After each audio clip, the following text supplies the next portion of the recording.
चलिए तो very good good morning. कैसे आप लोग हैं? सभी लोग अच्छे होंगे। आई होप कि सभी लोग बहुत अच्छे होंगे। तो चलिए ज्योग्राफी की हमारी ये 4th क्लासेस है। आज हम लोग बहुत सारी चीज़ों को कवर करेंगे और मोस्ट इम्पोर्टेंट जहाँ से यूपीएससी हर साल लगभग क्वेश्चन पूछता है तो अपने आप में बहुत ज़्यादा इंपॉर्टेंट है और बहुत ज़्यादा ही थोड़ा-सा इस पर आपको ध्यान देना पड़ेगा क्योंकि थोड़ा-सा मैपिंग के थ्रू करना थोड़ा डिफ़िकल्ट माना जाता है। लेकिन इससे पहले हम आपको बताएँगे। सबसे पहले मैं बात करना चाहूँगा अनअकैडमी पर। जैसा कि आप लोग अनअकैडमी के बारे में जानते हैं कि अनअकैडमी इंडिया का लार्जेस्ट लर्निंग प्लेटफ़ॉर्म बन चुका है आज के डेट में, जहाँ पे लाखों की तादाद में बच्चे पढ़ते हैं और योग्य तथा अनुभवी टीचर भी यहाँ पे जो है कि पढ़ाते हैं। आइए हम आगे बात करते हैं इस पे। अनअकैडमी लर्निंग ऐप को डाउनलोड कैसे करेंगे? तो आप जाकर के प्ले स्टोर से आप इसको डाउनलोड कर सकते हैं। तो चलिए मेरे बारे में थोड़ा आप लोग जान लीजिए। मेरा नाम श्रवण कुमार है, 8 साल का एक्सपीरियंस है, master degree with economics, x interviewer of the UPSC 2014 और 2015 और डायनेमिक अप्रोच के साथ पूरा पढ़ाने का प्रयास करता हूँ। और मेरे टेलीग्राम लिंक से अगर जुड़ना चाहते हैं तो अनअकैडमी@श्रवण कुमार, ये सारे का सारा वर्ड कैपिटल लेटर में है। ये सारे के सारे वर्ड कैपिटल लेटर में है, स्मॉल लेटर नहीं है। ये बीच में एट द रेट लगा हुआ है, बीच में एट द रेट लगा हुआ है। ठीक है, उम्मीद करता हूँ आप लोग समझ गए होंगे। अनअकैडमी की प्रमुख जो कुछ विशेषता है वो विशेषता क्या है? जैसा कि आप सभी लोग जानते हैं, काफ़ी दिनों से आप अनअकैडमी को फॉलो भी कर रहे होंगे, लेकिन मुझे नहीं लगता कि जिस प्रकार से अनअकैडमी इतनी अच्छी विशेषता देता है वैसी कोई संस्था अभी तक नहीं है। तो इसकी विशेषता क्या है? डेली लाइव क्लासेस है, जिसमें जो है कि एजुकेटर के साथ आप अपने डाउट भी क्लियर कर सकते हैं और डिस्कशन भी कर सकते हैं। चैट पोल हमेशा खुला रहता है, तो यहाँ पे स्टूडेंट को कोई भी क्वेरीज या स्टूडेंट को कोई भी समस्या होता है तो टीचर पूरा का पूरा आपको सपोर्ट करता है। लाइव टेस्ट क्विजेज भी कराई जाती है, इसकी विशेषता है, अर्थात आपकी एक्यूरेंसी बनी रहे, इसमें टेस्ट वगैरह ऑर्गेनाइज कराए जाते हैं। तीसरी विशेषता है अनलिमिटेड एक्सेस। अनलिमिटेड एक्सेस का मतलब क्या है कि यदि आप सब्सक्रिप्शन लेते हैं अनअकैडमी का तो लाइव एंड रिकॉर्डेड वीडियो कभी भी आप देख सकते हैं। 4th नंबर पे स्ट्रक्चरल कोर्स। स्ट्रक्चरल कोर्स का मतलब क्या होता है? यदि आप यूपीएससी का सब्सक्रिप्शन लेते हैं, एसएससी का सब्सक्रिप्शन लेते हैं, अदर एग्जाम का सब्सक्रिप्शन लेते हैं तो प्री डिफाइंड एक सिलेबस होता है। सिलेबस के अंतर्गत एक टाइम पीरियड होता है, उतने समय में इसको समाप्त किया जाता है। तो ये भी विशेषता अनअकैडमी की है। ठीक है, जैसा कि आप सभी लोग जानते हैं कि 100 प्लस टॉप एजुकेटर के विषय में अगर आप सब्सक्रिप्शन लेते हैं तो आपको 100 प्लस टॉप एजुकेटर से पढ़ने का मौका जरूर मिलेगा। जैसे आपने जानते होंगे रोमन सैनी सर और मुन्नाल सर, अदर्स नेम भी है, सभी लोग को आप जानते भी होंगे। ठीक है ना? चलिए हम लोग आगे बात करते हैं। हम लोग आगे बात करते हैं। इसके कुछ नई सब्सक्रिप्शन फीस पे हम लोग बात कर लेते हैं। कुछ नई सब्सक्रिप्शन फीस पे हम लोग बातें कर लेते हैं, ताकि एक नया सब्सक्रिप्शन फीस आप लोगों के लिए आया हुआ है और बहुत ही अच्छा सब्सक्रिप्शन फीस है, जिसमें आप कोई भी बच्चा आसानी के साथ जो है कि इसको पे भी कर सकता है और कोर्स भी कर सकता है। जैसे प्लस वाले कोर्स का 1 महीने का 9,000 रुपये, 3 महीने का 22,500, 6 महीने का 40,550, 12 महीने का 49,500, 24 महीने का 72,000 और 36 महीने का 90,000 रुपये। लेकिन मेरा रेफरल कोड SK@12 यूज करोगे, SK@12, तो 10% का डिस्काउंट मिलेगा। 1 महीने की फीस हो जाएगा 8100 रुपया, 3 महीने का हो जाएगा 20,250, 6 महीने का जो है कि 36,450, 24 महीने का 64,000 और 12 महीने का 44,550, 36 महीने का 81,000 रुपये। लेकिन वहीं पे मैं आपको गाइड करना चाहूँगा, आप अगर सब्सक्रिप्शन लेना ही चाहते हैं तो आइकॉनिक कर लीजिए। आइकॉनिक में आपको 2 लाभ मिलेगा। पहला तो एजुकेटर आपको पूरा का पूरा सपोर्ट करते हैं और दूसरी चीज़ अनअकैडमी के जो टीम मेंबर होते हैं, जो टीम होती है, जो यूपीएससी ऑलरेडी क्वालीफाई होते हैं लोग, जो कि प्री और मेंस निकाल के जाते हैं, ऐसे लोग जो कि आपको सपोर्ट करते हैं। तो आपके लिए सबसे बेहतर यही होगा कि आप एक लंबे समय के लिए तैयारी करना चाहते हैं तो आपके पास कोई सपोर्टर जरूर होना चाहिए जो आपको पूरा पूरा गाइड कर सके। ठीक है, इसलिए मैं आपको कहूँगा कि आप 12 महीने का अगर आप सब्सक्रिप्शन लेते हैं तो 69,500 रुपये देने पड़ेंगे, 24 महीने का 1,07,000 रुपये, 36 महीने का 1,41,000 रुपये। वहीं पे डिस्काउंट के बाद 10% SK@1 का यूज करते हैं तो डिस्काउंट के बाद आपको 62,500 12 महीने का, 24 महीने का 96,300 और 36 महीने का 1,26,900 रुपये। तो चलिए आइए हम लोग अपने टॉपिक पे चलते हैं। आज का हम लोग का जो टॉपिक है वो बहुत ही इंपॉर्टेंट टॉपिक है और टॉपिक पे ध्यान रखिएगा आप लोग। टॉपिक पे हम लोग आगे बढ़ेंगे। टॉपिक बहुत ही इंपॉर्टेंट है। तो आज हम लोग टॉपिक कौन कौन से कवर करेंगे, सबसे पहले उस पर हम लोग बात कर लेते हैं। तो आज का जो हमारा मुख्य टॉपिक है टॉपिक जो हमारा मुख्य है, मैं टॉपिक लिख देता हूँ। आज की जो हमारी मुख्य टॉपिक है उस पर हम लोग देखेंगे, कुछ रेंजेस के विषय में देखेंगे। आज का हमारा मुख्य टॉपिक है जिसमें हम लोग देखेंगे अरावली, अरावली पर्वत, श्रेणियां बोल सकते हैं। इसके बाद हम लोग देखेंगे विंध्याचल, विंध्याचल श्रेणी। इसके बाद हम लोग देखेंगे पूर्वी घाट। इसके बाद हम लोग लास्ट में देखेंगे पश्चिमी घाट। ये बहुत ही अपने आप में बहुत ही इंपॉर्टेंट है, इसलिए प्लीज आप लोग थोड़ा ध्यान रखिएगा। ये अपने आप में बहुत ज़्यादा इंपॉर्टेंट है। अगर हम बात करते हैं दो चीज़ों पर, देखिए जरा हम लोग अगर मैप में बात करें, अगर मैं मैप बनाता हूँ यहाँ पे तो थोड़ा सा आप लोग कवर करने का प्रयास करिएगा। बहुत ही इंपॉर्टेंट टॉपिक है जहाँ से हर साल क्वेश्चन होते हैं। अगर मैं मैप की बात करूँगा तो जैसे मान लो, सपोज दैट, मानिए ये गुजरात है,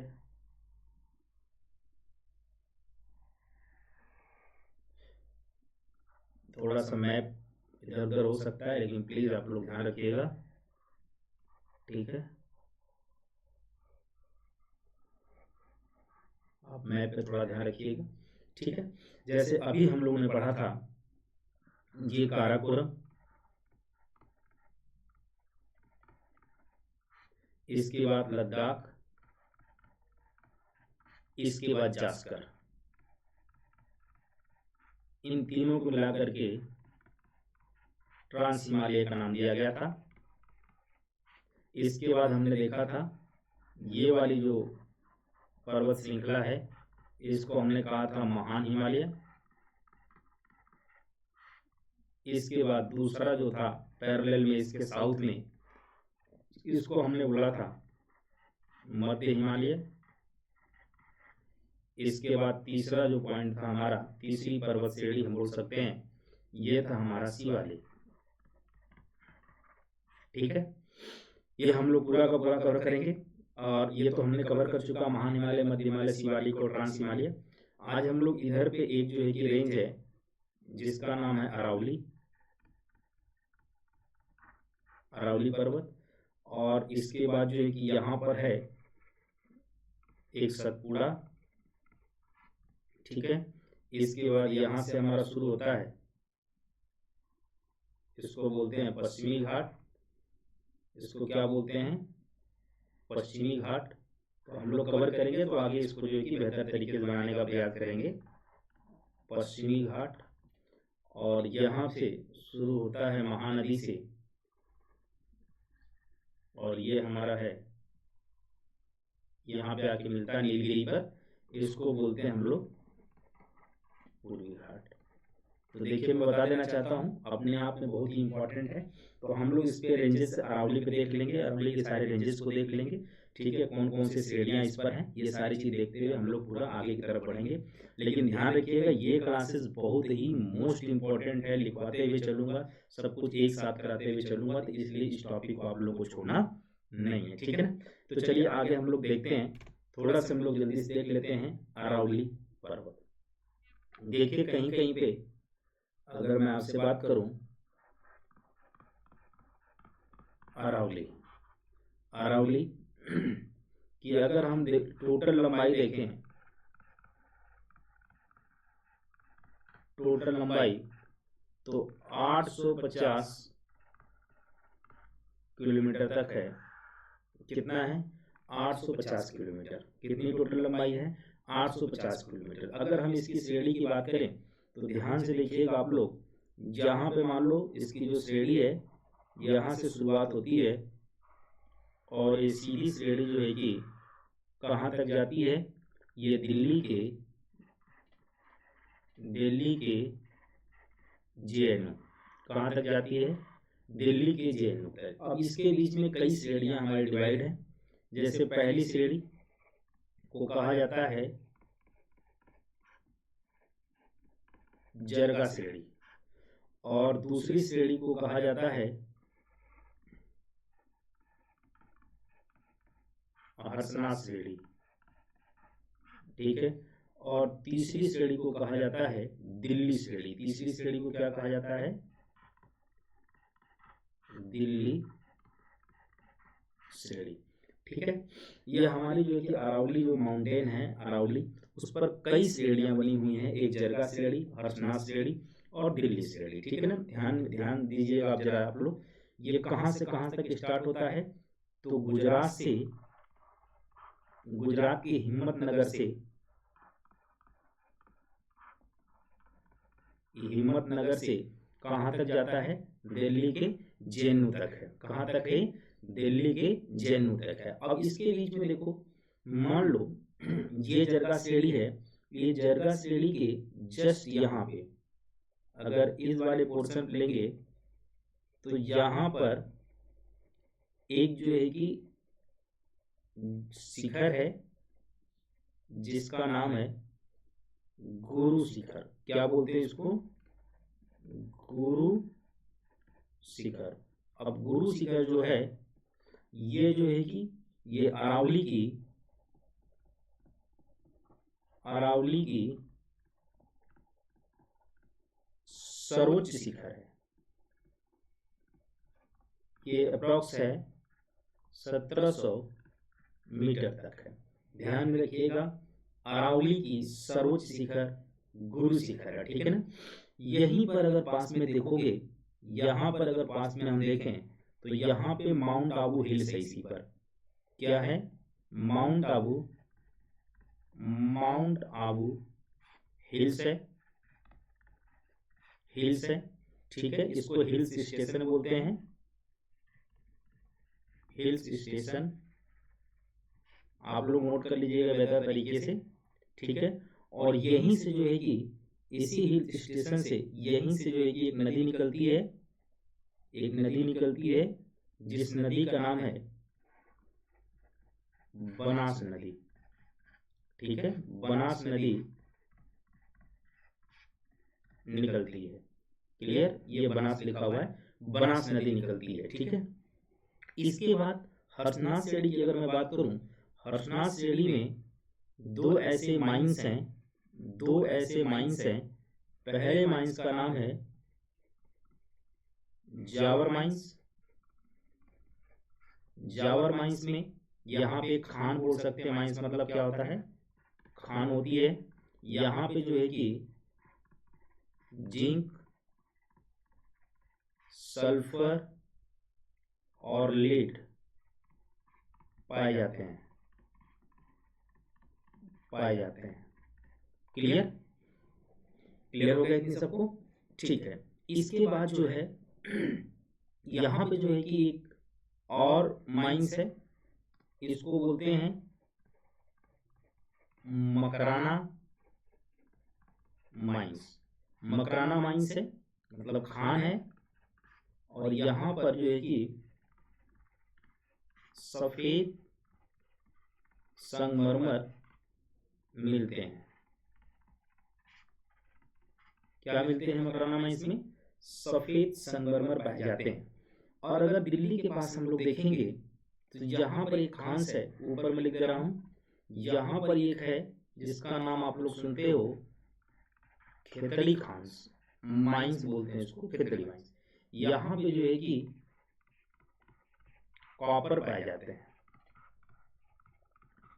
ठीक है ना। इसके बाद दिल्ली श्रेणी में रायसीना, यहाँ पे रायसीना, ठीक है, लिख लीजिएगा आप लोग रायसीना, ठीक है। पहाड़ी बोलते हैं, ये भी है, ठीक है ना। तो क्लियर हो गया। अब आप लोग क्या करिएगा, इसको ध्यान में रख करके चलिएगा। जरगा श्रेणी, हर्षनाथ श्रेणी और दिल्ली श्रेणी, तीन श्रेणियों में जो कि अरावली पर्वत बटा हुआ है।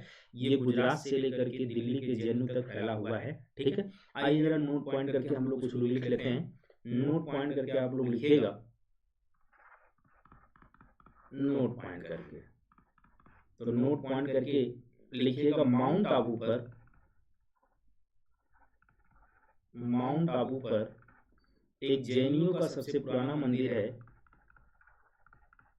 जेएनयू का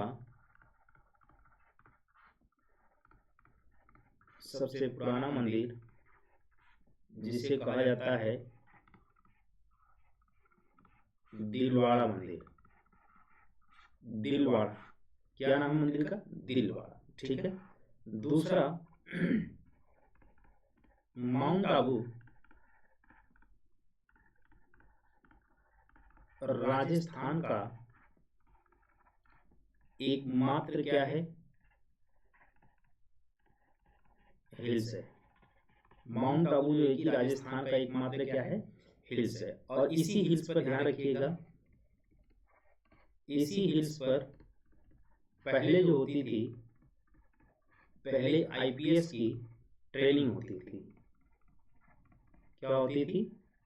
ट्रेनिंग होती थी पहले, ठीक है। लेकिन अब बदल करके उसको हैदराबाद कर दिया गया, ठीक है। अगला पॉइंट लिखिएगा, माउंट आबू,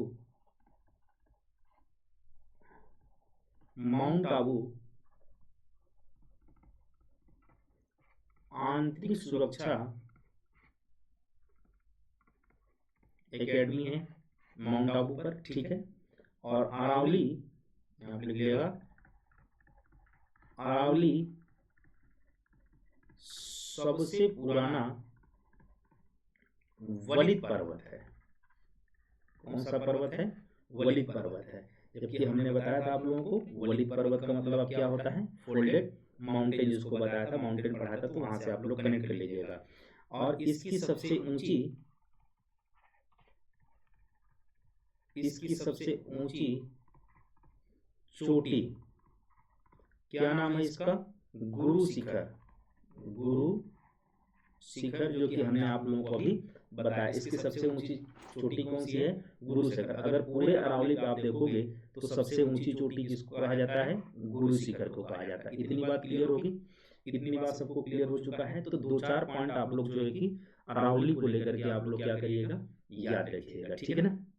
आगे हम लोग चलते हैं, बहुत शॉर्ट में इस चीजों का करा रहा हूँ, ध्यान रखिएगा आप लोग, ठीक है ना। आगे हम लोग चलते हैं विंध्य पर्वत। किस पे हम लोग बात करते हैं? विंध्या पर्वत पर, ठीक है ना। चलिए, विंध्य पर्वत, ठीक है। ध्यान रखिएगा, एक बार जबकि प्लेटो वगैरह पढ़ाऊंगा तो इसके साथ में इसकी सारी विशेषता एक साथ लेकर के चलेंगे। अभी आप विंध्य पर्वत की सारी श्रेणियों को विषय में आप जान जाएं, ठीक है। देखिए, गुजरात से लेकर के ये कहां तक है? छत्तीसगढ़ तक। कहां तक है? छत्तीसगढ़ तक है। अब यहाँ पे मान लो गुजरात श्रेणी है, यहां से यहां तक ये मान के चलें ये गुजरात श्रेणी है, ये गुजरात श्रेणी है। यहां से यहां तक जाओगे तो देखोगे ग्वालियर श्रेणी है, ग्वालियर श्रेणी। इसके बाद अब आगे जाओगे तो भारलेश्वर श्रेणी मिलेगी आपको। इसके बाद आओ आगे जाओगे तो कैमूर श्रेणी, कैमूर श्रेणी। इसके बाद पारसनाथ, पारसनाथ श्रेणी, ठीक है। तो यहाँ पे पास में जो है कि झारखंड पड़ता है, ध्यान में रखिएगा इसको, ठीक है ना। अब देखो यहाँ से गुजरात से, अब यहाँ पे जो ग्वालियर श्रेणी है, ग्वालियर श्रेणी, ग्वालियर श्रेणी में यहाँ पे आप लोग बनाइएगा एक जना पांव हिल्स है। इसका नाम क्या है? जना पांव हिल्स है। क्या नाम है इसका? जना पांव हिल्स है। और यहीं से जो है कि एक नदी ओरिजिनेट होती है जिसका नाम है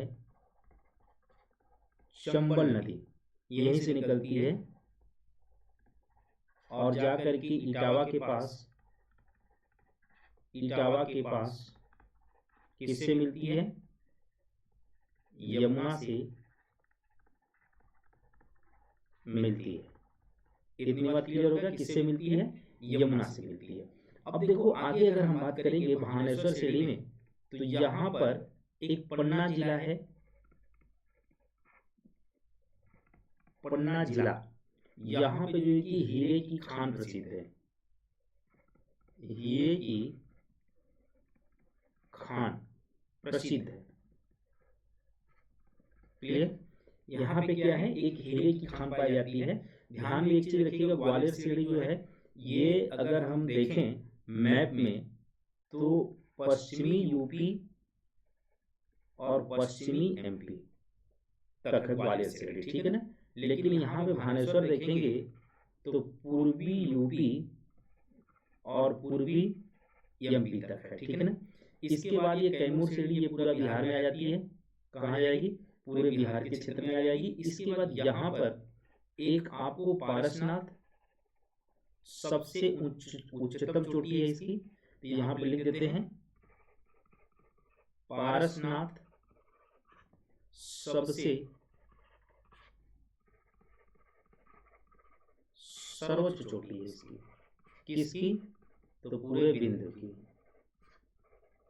विंध्य पर्वत की। ध्यान में रखिएगा आप लोग, विंध्य पर्वत की सबसे सर्वोच्च चोटी है, ठीक है ना। एक चीज और चीज ध्यान रखिएगा आप लोग, देखिए अगर मैं यहाँ से यहाँ तक बात करूँ, भानेश्वर से लेकर के इधर का जो एरिया है, मतलब मिडिल से आप ले लो यहाँ से, तो इसका जो है कि इसका पश्चिमी भाग लावा से निर्मित है। किससे बना हुआ है? लावा से। वहीं पे पूर्वी भाग जो है, पूर्वी भाग, ये पूर्वी भाग लाल बालू का बना हुआ पत्थर, ठीक है, जिसको रेड सैंडस्टोन बोलते हैं इंग्लिश में, रेड सैंडस्टोन, ठीक है। अब जरा कुछ चीजें नोट डाउन करके लिख लें इसमें, ठीक है, क्लियर हो रहा है ना। चलिए अब जैसे मान लो विंध्य पर्वत, यहाँ लिखता हूं विंध्य पर्वत श्रेणी उत्तर भारत और दक्षिण भारत के बीच एक सीमा बनाती है। ये क्या बनाती है? सीमा बनाती है, क्लियर। और यह क्या है? यह एक ब्लॉक पर्वत है। अब ब्लॉक पर्वत है तो मेरा पिछला वाला लेक्चर देख लीजिए, ब्लॉक पर्वत किसको कहते हैं, ठीक है। और तीसरी बात, यहां पर पन्ना, हीरा, बाघ संरक्षण और हिरण के लिए ये क्या है? प्रसिद्ध माना जाता है। क्या माना जाता है? प्रसिद्ध माना जाता है।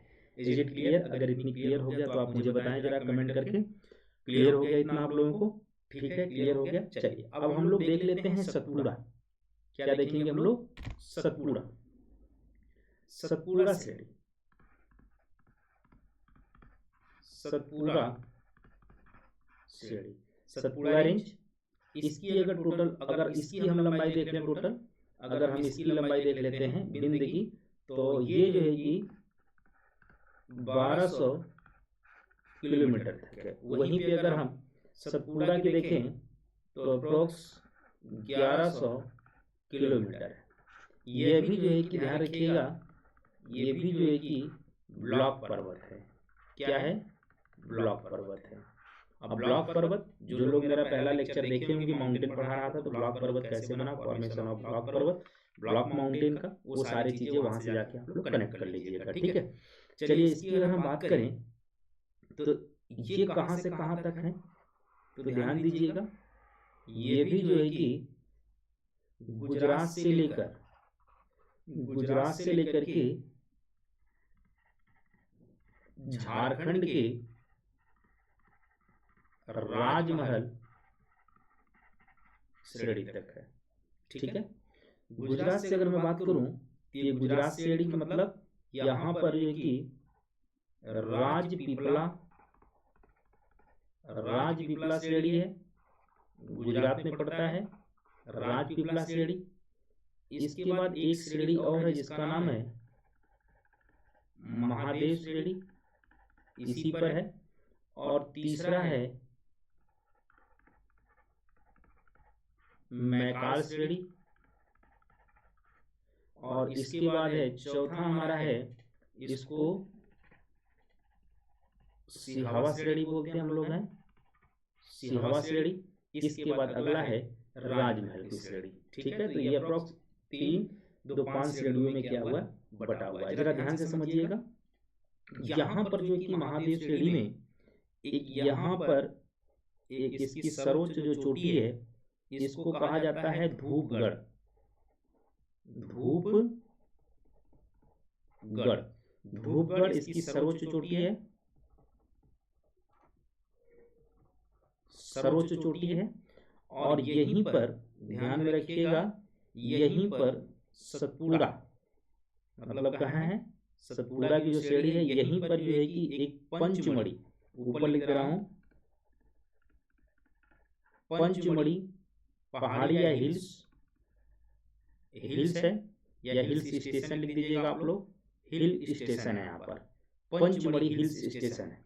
और यहाँ से जो सर्वोच्च चोटी है, यहाँ से एक नदी निकलती है, इस नदी का नाम क्या है, ताप्ती नदी। और ताप्ती नदी के किनारे पे ही सूरत शहर बसा हुआ है, सूरत शहर।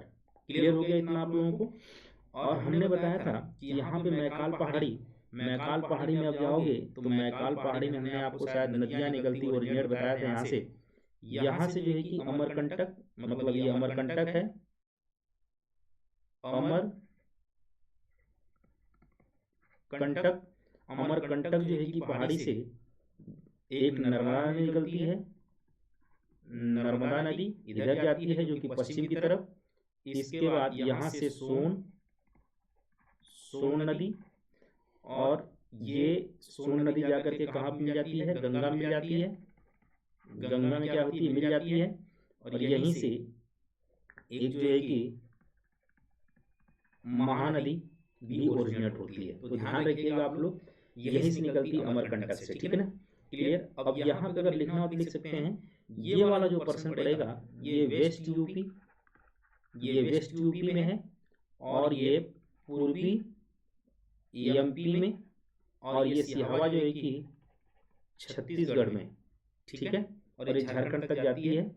क्लियर, क्लियर हो गया आप लोगों को। सिहावा ऊपर जाओगे तो छत्तीसगढ़ का पहाड़ी पड़ेगा, तो सिहावा श्रेणी वहीं पे मिलेगा आपको। ठीक है ना। अब यहाँ पे जो है कि एक 2 चीजें आपको ध्यान रखना है, इसकी सर्वोच्च जो चोटी है अर्थात सतपुड़ा की, तो आप ये कह सकते हैं धूपगढ़ है। ठीक है, और यहाँ पे जो है कि इसी के पास में क्या पाया जाता है, Pachmarhi hills station. Clear, Pachmarhi hills station पाया जाता है। शायद मुझे लगता है कि इतनी चीजें आप लोगों को पता चल गई अब। ठीक है, इतनी चीजें कंफर्म हो चुकी है सभी लोगों को। तो आप एक बार मैसेज करके मुझे बताएं जरा कि जी सर कंफर्म हो चुका है, फिर हम लोग आगे बात करते हैं। कंफर्म हो चुका है तो ठीक है। आइए अब हम लोग बात करेंगे पूर्वी घाट की, बात करेंगे मोस्ट इम्पोर्टेंट टॉपिक। तो एक चीज आप लोग देखिएगा, 2-3 तरीके से मैप में बताते चलूंगा और लिखवाते चलूंगा, साथ साथ आप लोग लिखते चलिएगा। ठीक है, चलिए अगर हम बात करें जरा पूर्वी घाट, देखिए जरा ध्यान से, पूर्वी घाट। पहले हम लोग मैप पे शॉर्ट तरीके समझते हैं। देखिए ये जो है, अगर हम बात करें इसकी, तो ऐसे कुछ आप लोग मैप बनाइएगा। ठीक है, ऐसे यहां पे जो है कि ध्यान दीजिए, महानदी है। ठीक है, और ये जो है पोर्शन हमारा सीधा आ रहा है पश्चिमी घाट का, ये आकर के साउथ में बिल्कुल मिलेगा। और यहाँ पर जो है, यहाँ पे अगर देखोगे पश्चिमी घाट पे ही साउथ में, तो यहाँ पर है नीलगिरी नीलगिरी पहाड़ी। क्लियर। और यहीं से ये जो है कि हमारा क्या है, पूर्वी घाट है।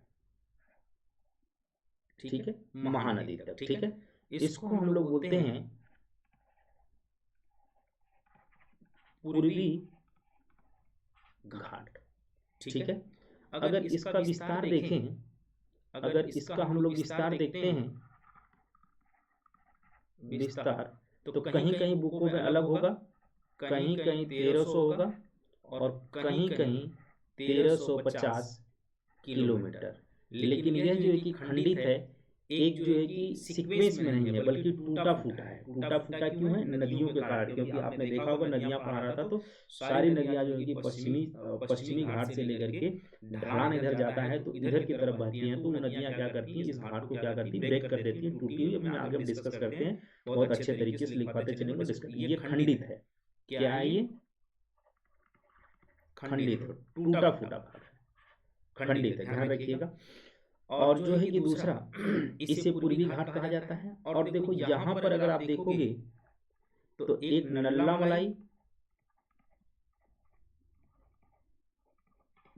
मलाई है और दूसरा देखोगे श्रेणी है बेलीकोंडा। ये दोनों है, ये पड़ेगा अरुणाचल प्रदेश, सॉरी आंध्र प्रदेश में। कहाँ पड़ेगा? आंध्र प्रदेश में। लेकिन यहाँ पे देखोगे एक और है जिसका नाम है जवादी, और एक और रेंज है जिसका नाम है सेवराय। एक और आपको रेंज मिलेगी जिसका नाम है पंचमलाई। अगर इन तीनों की बात करेंगे हम लोग तो ये है तमिलनाडु में। कहाँ है? तमिलनाडु में। ठीक है। नीचे अगर देखोगे करडमा, यहाँ इसको बोलते हैं हम लोग इलायची पहाड़ी के नाम से जानते हैं। इलायची पहाड़ी, यहाँ पे मसाले की खेती होती है। वास्को डी गामा पहली बार आया था यहीं पे। ठीक है, इलायची पहाड़ी। क्लियर हो गया। नोट करके आप लिख सकते हैं, नोट यहाँ आप लिख सकते हैं, इसकी जो सर्वोच्च चोटी है, सर्वोच्च चोटी मैं लिख देता हूं यहाँ पे महेंद्रगिरी है। महेंद्रगिरी है। ये कहाँ पड़ेगा? उड़ीसा में। कहाँ है? उड़ीसा में। ये जो है कि 1501 मीटर है। 1501 मीटर, 1500 लिखा हुआ, 1501 मीटर जो है कि अगर माना जाए तो उड़ीसा की सबसे ऊंची चोटी जो कि महेंद्रगिरी है। लेकिन अगर हम बात करें इस पूरे पूर्वी घाट पर सबसे ऊंची चोटी की अगर मैं बात करूं तो इसका नाम है जिंदगढ़। क्या नाम है? जिंदगढ़। ठीक है। ये जो है कि एपी आंध्र प्रदेश में 1680 मीटर है, जो कि पूर्वी घाट की, मैं लिख देता हूं, जो कि पूर्वी घाट की सर्वोच्च चोटी है। क्लियर? क्या बोला जाता है? पूर्वी घाट की सर्वोच्च चोटी। आइए जरा हम लोग अब बहुत विस्तृत तरीके से इसको पढ़ेंगे यूपीएससी पॉइंट ऑफ व्यू से। तो एक बार जो है कि मैप को हम लोग दोबारा बनाते हैं। चलिए देखिए, जैसे मैं आपको बता देता हूं कि मान लो ये गुजरात और नीचे की तरफ हम लोग आए, ये ऐसे में बना दिया इसको।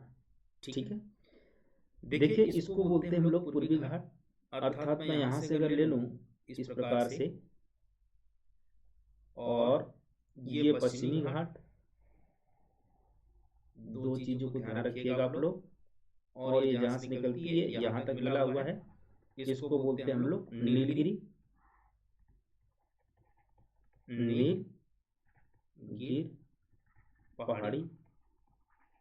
क्लियर? इधर वाला जो भाग देखोगे आप, तो ये जो पूर्वी तटी है इसको बोलते हैं हम लोग पूर्वी तटी मैदान। क्या बोलते हैं इसको हम लोग हैं? पूर्वी तटी मैदान। ध्यान से आप लोग समझते चलिएगा इसको। देखो, इसको बोलते हैं पूर्वी तटी मैदान। और इसको भी हम लोग बोलते हैं, ये देखिए पश्चिमी घाट है। ये कौन सा घाट है? पश्चिमी घाट। चलिए ठीक है, समझ में आ रहा आप लोगों को ना। इसको हम लोग बोलते हैं पश्चिमी घाट और इसको बोलते हैं पूर्वी घाट। पूर्वी घाट। तो यह है पश्चिमी घाट का पश्चिमी मैदान। पश्चिमी मैदान क्लियर। आपने देखा होगा कि पूर्वी घाट का जो मैदान है ये काफी जो है कि पूर्वी घाट का जो मैदान है ये काफी चौड़ा है। ये जो है कि काफी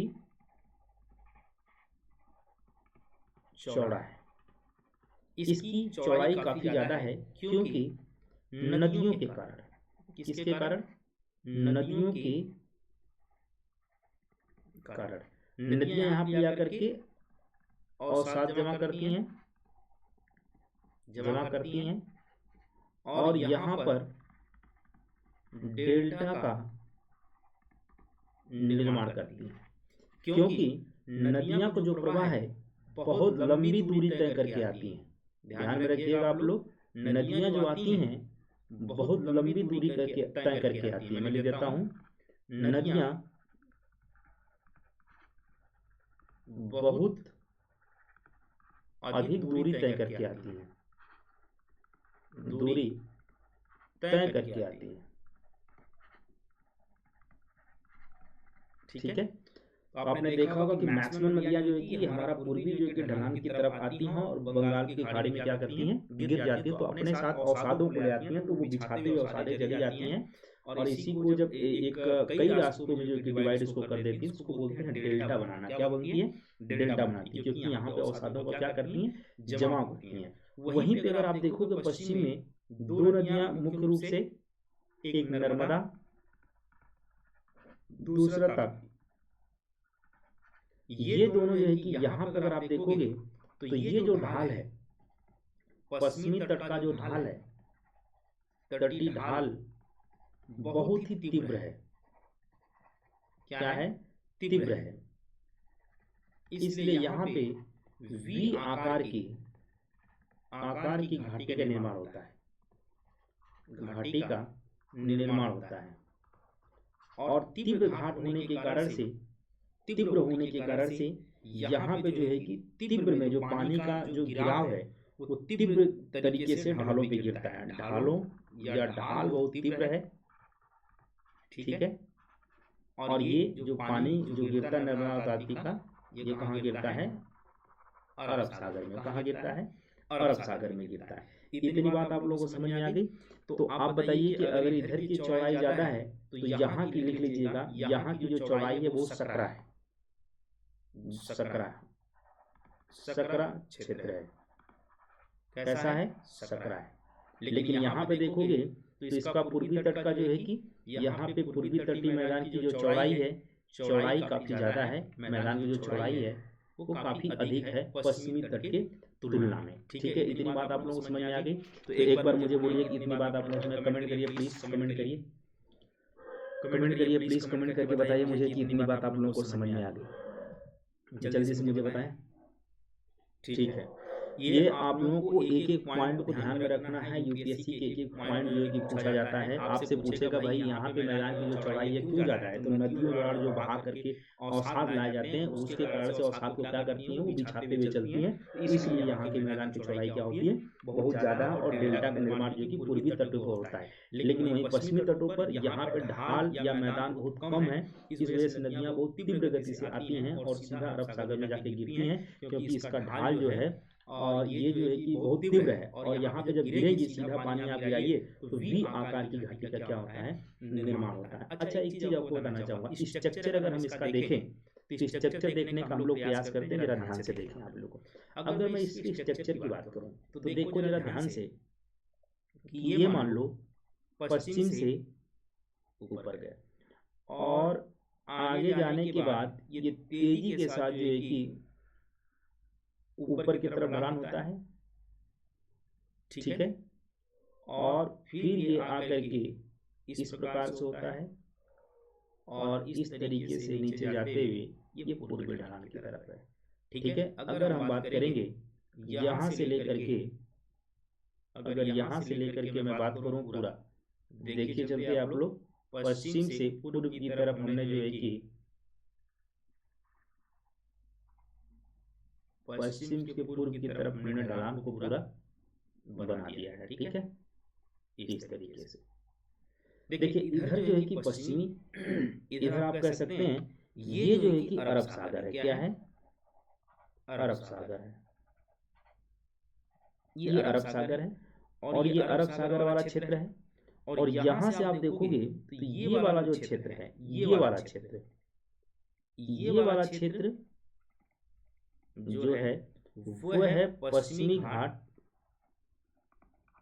का मैदानी क्षेत्र। क्या है? मैदानी क्षेत्र। और यहां से जो है कि पश्चिमी घाट पूरा का पूरा ऊंचाई पे दिखने लग जाता है। यहाँ पे देखोगे तो पश्चिमी घाट ये है, पश्चिमी घाट, और पश्चिमी घाट की यहाँ पे ऊंचाई जो है कि क्या होती है, ऊंचाई अधिक है पूर्वी घाट की तुलना में। लेकिन अब जब इसके नीचे आओगे तो ये नीचे की तरफ ढलान मिलेगा आपको। नीचे की तरफ क्या है? सॉरी, ढलान है। और यहाँ पे आप देखोगे आकर के तो ये पूरा ढाल के नीचे जो कि पूर्वी घाट जो बना हुआ है, अर्थात दक्कन का पठार जिसको आप लोग बोलते हैं, ये क्या है? दक्कन का पठार है। ये क्या है? दक्कन का पठार है। और यहाँ पे जो है ये वाला जो पोर्शन है इसको कहते हैं पूर्वी घाट। क्या बोलते हैं हम लोग? पूर्वी घाट। और इधर आएंगे तो पूरा ये जो क्षेत्र है ये मैदानी क्षेत्र है, मैदानी क्षेत्र है, अर्थात पूर्वी मैदानी तट आप लिख सकते हैं, पूर्वी मैदानी तट है, ठीक है। इसके बाद आप नीचे आ जाओगे, ये पूरा पूर्वी मैदानी तट है। और नीचे आने के बाद आपको मिलेगा बंगाल की खाड़ी। क्या मिलेगा? बंगाल की खाड़ी। तो स्ट्रक्चर इस तरीके से आप समझना आप लोगों को है। देखिए अगर मैं इस तरीके से बात करूं, मान लो ये भारत है, ये प्रायद्वीप भारत को मैंने बना दिया, तो इस प्रकार से जो है कि इसका शुरू होता है। ये पहले ऐसे आएगा, ये ऐसे, फिर ये ऊपर की तरफ उठा हुआ है, फिर ये नीचे आएगा, फिर ये इस तरीके से होकर के आता है। मतलब यहाँ पर जो है कि पूर्वी घाट है, इस तरीके से ये वाला पोर्शन पूरा का पूरा, ठीक है। तो पश्चिमी से लेकर के पूर्वी की तरफ इस प्रकार से इसका स्ट्रक्चर है। ये पश्चिमी भाग है और ये क्या है? पूर्वी भाग है। इतनी बात समझ में सबको आ गई? इतनी बात समझ में आ गई। तो अब पूर्वी घाट की कुछ विशेषता लिखते हैं हम लोग हैं और नोट डाउन आप लोग करते चलिएगा। पूर्वी घाट की हम लोग कुछ चीजें पॉइंट आउट कर लेते हैं। तो चलिए पहले पॉइंट आउट हम लोग क्या करेंगे, ध्यान से देखिए। आज सब कुछ आपको पढ़ाऊंगा, टेंशन मत रखिए, मैप के सहारे सब कुछ पढ़ा दूंगा। बस आप लोगों को क्या होना चाहिए, बेहतर तरीके से समझ में आना चाहिए, ठीक है ना। क्लियर है यहाँ तक सबको? यहाँ तक क्लियर है तो मुझे आप लोग बताइए। ठीक है, क्लियर है, ठीक है। अब आप अगर देखोगे तो यहाँ पर जो है कि इसके तुलना में, अगर इसके तुलना में अगर देखें तो इधर जो ढलान है बहुत नीचे की तरफ है। आप ये कह सकते हैं पूर्वी घाट की जो ऊंचाई है, हम लिख दें यहाँ पे, आप लिख देता हूँ। यहाँ पे जो पूर्वी घाट की जो ऊंचाई है वो क्या है? कम है। क्यों कम है? क्योंकि नदियों द्वारा इसको काट छाट करके, घिस पीट करके इसको छोटा बना दिया गया, इसकी ऊंचाई को कम बना दिया गया है, ठीक है। क्लियर हो गया? आइए हम लोग बात करते हैं पूर्वी घाट की। अब हम लोग नोट पॉइंट करके आप लोग लिखें, नोट पॉइंट करके लिखें, नोट पॉइंट। पहले नोट पॉइंट क्या लिखना है, यह एक वलित पर्वत है जो पूर्वी घाट का है, पूर्वी घाट। पूर्वी घाट। ठीक है, चलिए लिखिए, यह एक क्या है, वलित पर्वत है अगर देखा जाए, क्योंकि जो आपने भूसन्नत सिद्धांत हमने बताया था, भूसन्नत सिद्धांत में हमने कोबर महोदय का थ्योरी बताया था, हमने आपको सिद्धांत बताया था, उसको पढ़ लीजिएगा कैसे बना है। ठीक है, अर्थात दूसरी पॉइंट लिखिएगा आप लोग, ये कैपियन पीरियड या समय में, कैपियन पीरियड में बना है, जबकि अगर अरावली की बात करेंगे, अरावली तो आपको कहा जाता है प्री कैपियन काल या समय काल में बना था। क्लियर। तीसरा पॉइंट वर्तमान में नदियों द्वारा अत्यधिक घिस गया है ये भाग। ठीक है, या कह सकते हैं कटा छटा भाग है। वो इस तरीके से आपको मिलेगा, ऐसे ऐसे ऐसे ऐसे इस प्रकार से कटा छटा भाग मिलेगा आपको। ठीक है ना, लेकिन कई जगह सतत है, कई जगह असतत है। ठीक है, ध्यान रखिएगा, मैं बताता हूँ आपको सारी चीजें। फोर्थ पॉइंट में आप लिखिएगा, यह असतत रूप से पाया जाता है, जो कि ये एग्जाम्पल है, असतत रूप से पाया जाता है। फिफ्थ नंबर पे लिखिएगा, प्रायद्वीप पीय पठार की ढाल पूर्व की तरफ है। किसकी तरफ है? पूर्व की तरफ। 6 नंबर,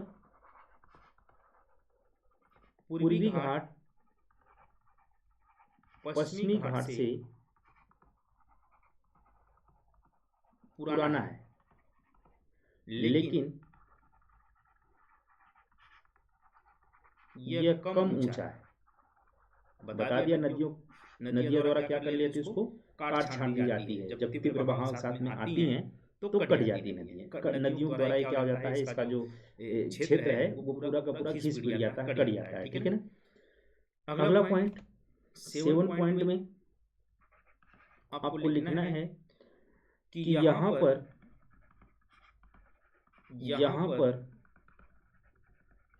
ग्रेनाइट तथा लिखिएगा, तथा नीस शिष्ट और कुड़प्पा क्रम की चट्टानें पाई जाती हैं। चट्टानें पढ़ाऊंगा तो कुड़प्पा क्रम की चट्टानें बताऊंगा आप लोगों को। 8वां पॉइंट, इसकी औसत लंबाई की अगर मैं बात करूं तो ये कहां से कहां तक है? उड़ीसा,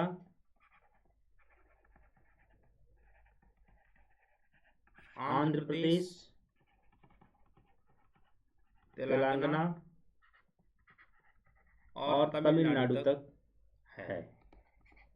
तक लगभग 1350 किलोमीटर लंबा है।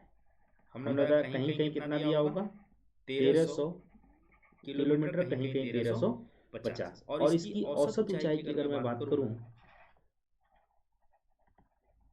इसकी औसत ऊंचाई की अगर मैं बात करूं तो इसकी औसत ऊंचाई जो है पूर्वी घाट की वो 650 मीटर है। कितनी है? 650 मीटर है। और 10 नंबर की मैं बात करूं, इसकी जो सर्वोच्च चोटी या शिखर वो है क्या है, चितगढ़ा, जो कि कहाँ पड़ेगा ये, आंध्र प्रदेश या विशाखापट्टनम, विशाखापट्टनम। क्लियर हो रहा है यहाँ तक। और जो है कि इसकी सेकेंड ऊंची चोटी कौन सी है, महेंद्रगिरी। ये जो कि कहाँ है, उड़ीसा में है। ये कितनी है, 1501 मीटर, ये उड़ीसा में। क्लियर, यहाँ तक बात सबको क्लियर हो गया। नोट डाउन करते चलिएगा, आप लोगों को सब कुछ याद हो जाएगा। नोट डाउन आप लोग प्लीज करते चलिएगा, मोस्ट इंपॉर्टेंट है, ध्यान में रखिएगा आप लोग, ठीक है ना। फिर इसका एक मैप पूरा बनाएंगे, होल मैप बनाएंगे, होल मैप पे पूरा का पूरा हम दिखाएंगे कहाँ पे क्या चीजें हैं, ठीक है ना। अब आगे हम बात करते हैं इसमें। चलिए देखिए, यहाँ पे जो वर्षा होती है, यहाँ पे जो वर्षा होती है इस पूर्वी तट पर, ये माना जाता है 100 से लेकर के 150 सेंटीमीटर तक वार्षिक वर्षा होती है। ध्यान रखिएगा, वार्षिक वर्षा होती है, ठीक है। और यहाँ पे जो मानसून है, अगर मानसून की बात करूं, मानसून की कौन सी शाखा, तो आप ये कह सकते हैं बंगाल की खाड़ी की शाखा से वर्षा होती है। क्लियर, इसलिए अधिक वर्षा होने के कारण, अधिक वर्षा होने के कारण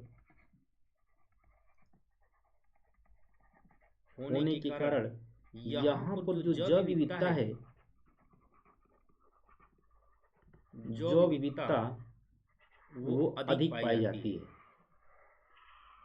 क्या पाई जाती है, अधिक पाई जाती है। एक चीज और ध्यान में रखिएगा, जैसे हमने नदियां पढ़ाया था, ये नदी मान लो, हमने पढ़ाया था कि ये नदी आ रही है, मान लो महानदी है, ये महानदी है। महानदी से फिर एक नदी है जिसका नाम है गोदावरी, और गोदावरी के बाद फिर एक नदी है कृष्णा। फिर यहाँ पर टूटे फूटे हैं असतत रूप से, इसके बाद कावेरी नदी। तो यहाँ से महानदी के बीच और गोदावरी के बीच ध्यान रखिएगा, जो महानदी और गोदावरी के बीच जो पर्वत रूप होता है इसका है, ठीक है। जो पर्वत रूप होता है वह काफी पर्वत के क्षेत्र के रूप में होता है और सतत होता है। ध्यान रखिएगा, ये सतत है, ये सतत है। और यहाँ गोदावरी और कृष्णा के बीच में कोई नहीं पर्वत मिलेगा, नहीं मिलेगा कोई पर्वत, लेकिन यहाँ तक जो है कि टुकड़े टुकड़े मिलेगा। ध्यान रखिएगा, यहाँ तक क्या मिलेगा, सब टुकड़ों टुकड़ों में मिलेगा। लिखना है तो लिख लीजिएगा, बहुत इंपॉर्टेंट टॉपिक है। देखिए मैं लिख देता हूँ, महानदी से गोदावरी तक यह पर्वत रूप में है। क्लियर, मतलब पर्वत के रूप में है वहीं पे, लेकिन कृष्णा से कावेरी तक कोई पहाड़ियां नहीं है। यहाँ से कृष्णा से कावेरी तक टूटा फूटा रूप है, ऐसे लिख सकते हैं, टूटा फूटा है, मतलब असतत है, असतत है, टूटा फूटा है, ठीक है। और जो है कि गोदावरी से कृष्णा के बीच में कोई भी पर्वत नहीं है, ठीक है। लिख लीजिएगा, गोदावरी से कृष्णा के बीच कुछ भी नहीं है, या पूर्वी घाट नहीं, ऐसे लिख देना, पूर्वी घाट नहीं है। इन दोनों के बीच पूर्वी घाट नहीं है, लेकिन यहाँ पे आपको जो है कि पूरा सतत रूप से आपको देखने को मिल जाएगा, पर्वत पर्वत के रूप में पूरा दिखेगा, यहाँ पे टूटा फूटा नहीं है। लेकिन वहीं कृष्णा और कावेरी के बीच में देखो तो काफी आपको डिस्टर्बेंस मिलेगा, काफी टूटा फूटा मिलेगा यहाँ पर। क्लियर हो गया इतनी बातें? एकदम आप लोग बेहतर तरीके से पढ़िएगा, क्योंकि कंसेप्ट अगर क्लियर होगा तो आप एग्जाम को निकाल सकते हैं, अदरवाइज मुश्किल पड़ जाएगा सारे काम। ठीक है, इतनी बात क्लियर होगी सबको? तो आइए जरा एक मैप पे हम लोग पूरा अच्छे तरीके से समझने का पूरा प्रयास करते हैं। चलिए इसको एक ही मैप पे हम लोग लेकर के बनाने का पूरा प्रयास करते हैं। एक ही मैप पर हम लोग क्या करेंगे, टाइम क्या हो गया, एक ही मैप पर हम लोग क्या करेंगे, इसको पूरा बनाएंगे। ठीक है, मुझे लगता है कि इतनी बातें आप लोगों को कंप्लीट हो गई होगी। तो चलिए एक मैप अच्छे से बनाओ आप लोग। अगर मैं यहाँ से बात करूं, एक मैप बेहतर आपके पास होना चाहिए इसका बनाने के लिए।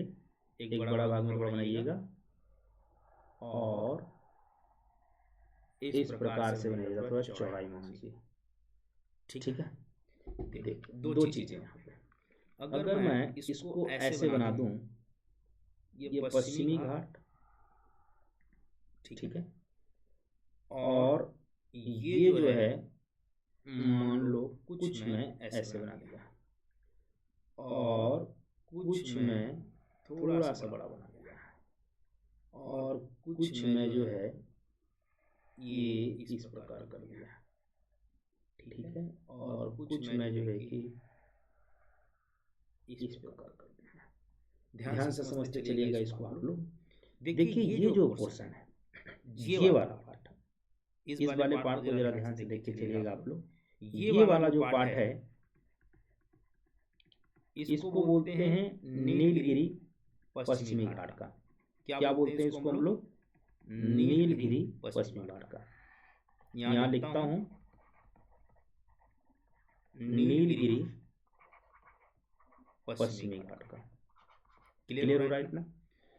इसके बाद अगर हम देखें, यहीं से एक नदी निकलती है, और नदी हम बताया हूं, वहां से आप लोग देख लेना। यहाँ से होकर नदी आती है, इस तरीके से जाएगी और इस नदी को बोलते हैं कावेरी नदी। कावेरी नदी, ठीक है। कावेरी नदी का उद्गम बता दिया हूं, नदी वाला चैप्टर जाके पढ़ लीजिएगा। ठीक है, यहाँ पर ये पहाड़ी है, यहाँ पर जिसको बोलते हैं मिल्लारगिरी। क्या बोलते हैं इसको? मिल्लारगिरी। यहाँ लिख देता हूं मैं, मिल्लारगिरी। ठीक है, एक पहाड़ी है, पहाड़ी है। ये पहाड़ी कहाँ पड़ेगा? तो नोट डाउन कर लीजिएगा, तमिलनाडु प्लस कर्नाटका में। कहाँ है? तमिलनाडु और कर्नाटका में। इतनी बात सबको क्लियर हो गई? इतनी बात अगर क्लियर हो गई तो मुझे एक बार बताएं प्लीज। हाँ सभी लोग बताएं। ठीक है, और इसी जगह से अगर ये ऊपरी भाग में आप जाओगे यहाँ पर, तो यहाँ पर जो है कि एक आपको पहाड़ी और मिलेगी। इस पहाड़ी का नाम है, नोट करके लिखिएगा आप लोग, जिसको बोलते हैं सेरी राय। जो अभी मैंने बताया था, सेवी राय पहाड़ी। कौन सी पहाड़ी है? सेवी राय पहाड़ी। क्लियर हो गया? अभी सेवी राय पहाड़ी, ये मिल्लारगिरी जो पहाड़ी है, यहाँ से इसके बाद एक नदी आती है और ये जाती है बंगाल की खाड़ी की तरफ। इसको बोलते हैं पेन्नाय नदी। पेन्नाय नदी, ठीक है। इसको पेन्नार भी बोलते हैं, पेन्नार नदी बोलते हैं। कौन सी नदी है? पेन्नार नदी। तो पेन्नार नदी और कावेरी नदी के बीच में ये एक पहाड़ी है, ध्यान में रखिएगा। यह एक पहाड़ी है, पेन्नार नदी और पेन्नार नदी और जो कि कावेरी नदी के बीच में। ठीक है, इसके बाद ऊपर चलेंगे, एक और आपको पहाड़ी मिलेगी। एकदम मैप को ढंग से बनाइएगा आप लोग, एकदम बिल्कुल ढंग से बनाना पड़ेगा आप लोगों को। तभी यूपीएससी इतनी छोटी छोटी बारीकी बारीकी चीज पूछता है। इसको बोलते हैं जावड़ी पहाड़ी। क्या बोलते हैं? जावड़ी पहाड़ी। क्लियर? जावड़ी पहाड़ी। इसके बाद देखो जरा ध्यान से, यहाँ से एक नदियां आती है, जाती है होकर के, और इस प्रकार से होते हुए निकलती है और इधर पहुंचती है। इसको बोलते हैं पलार नदी। छोटी नदी है पलार नदी। ये जो है कि तमिलनाडु में है। कहाँ है? तमिलनाडु में पलार नदी। क्लियर हो गया? अब इसके बाद देखो जरा ध्यान से, यहाँ पर एक और आपको पहाड़ी मिलेगा। ठीक है? एक और आपको पहाड़ी मिलेगा। इस पहाड़ी का नाम है नगारी पहाड़ी। ये नगारी पहाड़ी आंध्र प्रदेश में है। क्लियर? नगारी पहाड़ी के बाद एक और आपको यहाँ पे पहाड़ी मिलेगी, पूर्वी घाट पे ही है। इसको बोलते हैं हम लोग बेली कोंडा। क्या बोलते हैं? बेली कोंडा पहाड़ी है। और ध्यान में रखिएगा, इसी बीच से, और यहाँ पे एक पहाड़ी भी है, यहाँ पे इस पहाड़ी का नाम है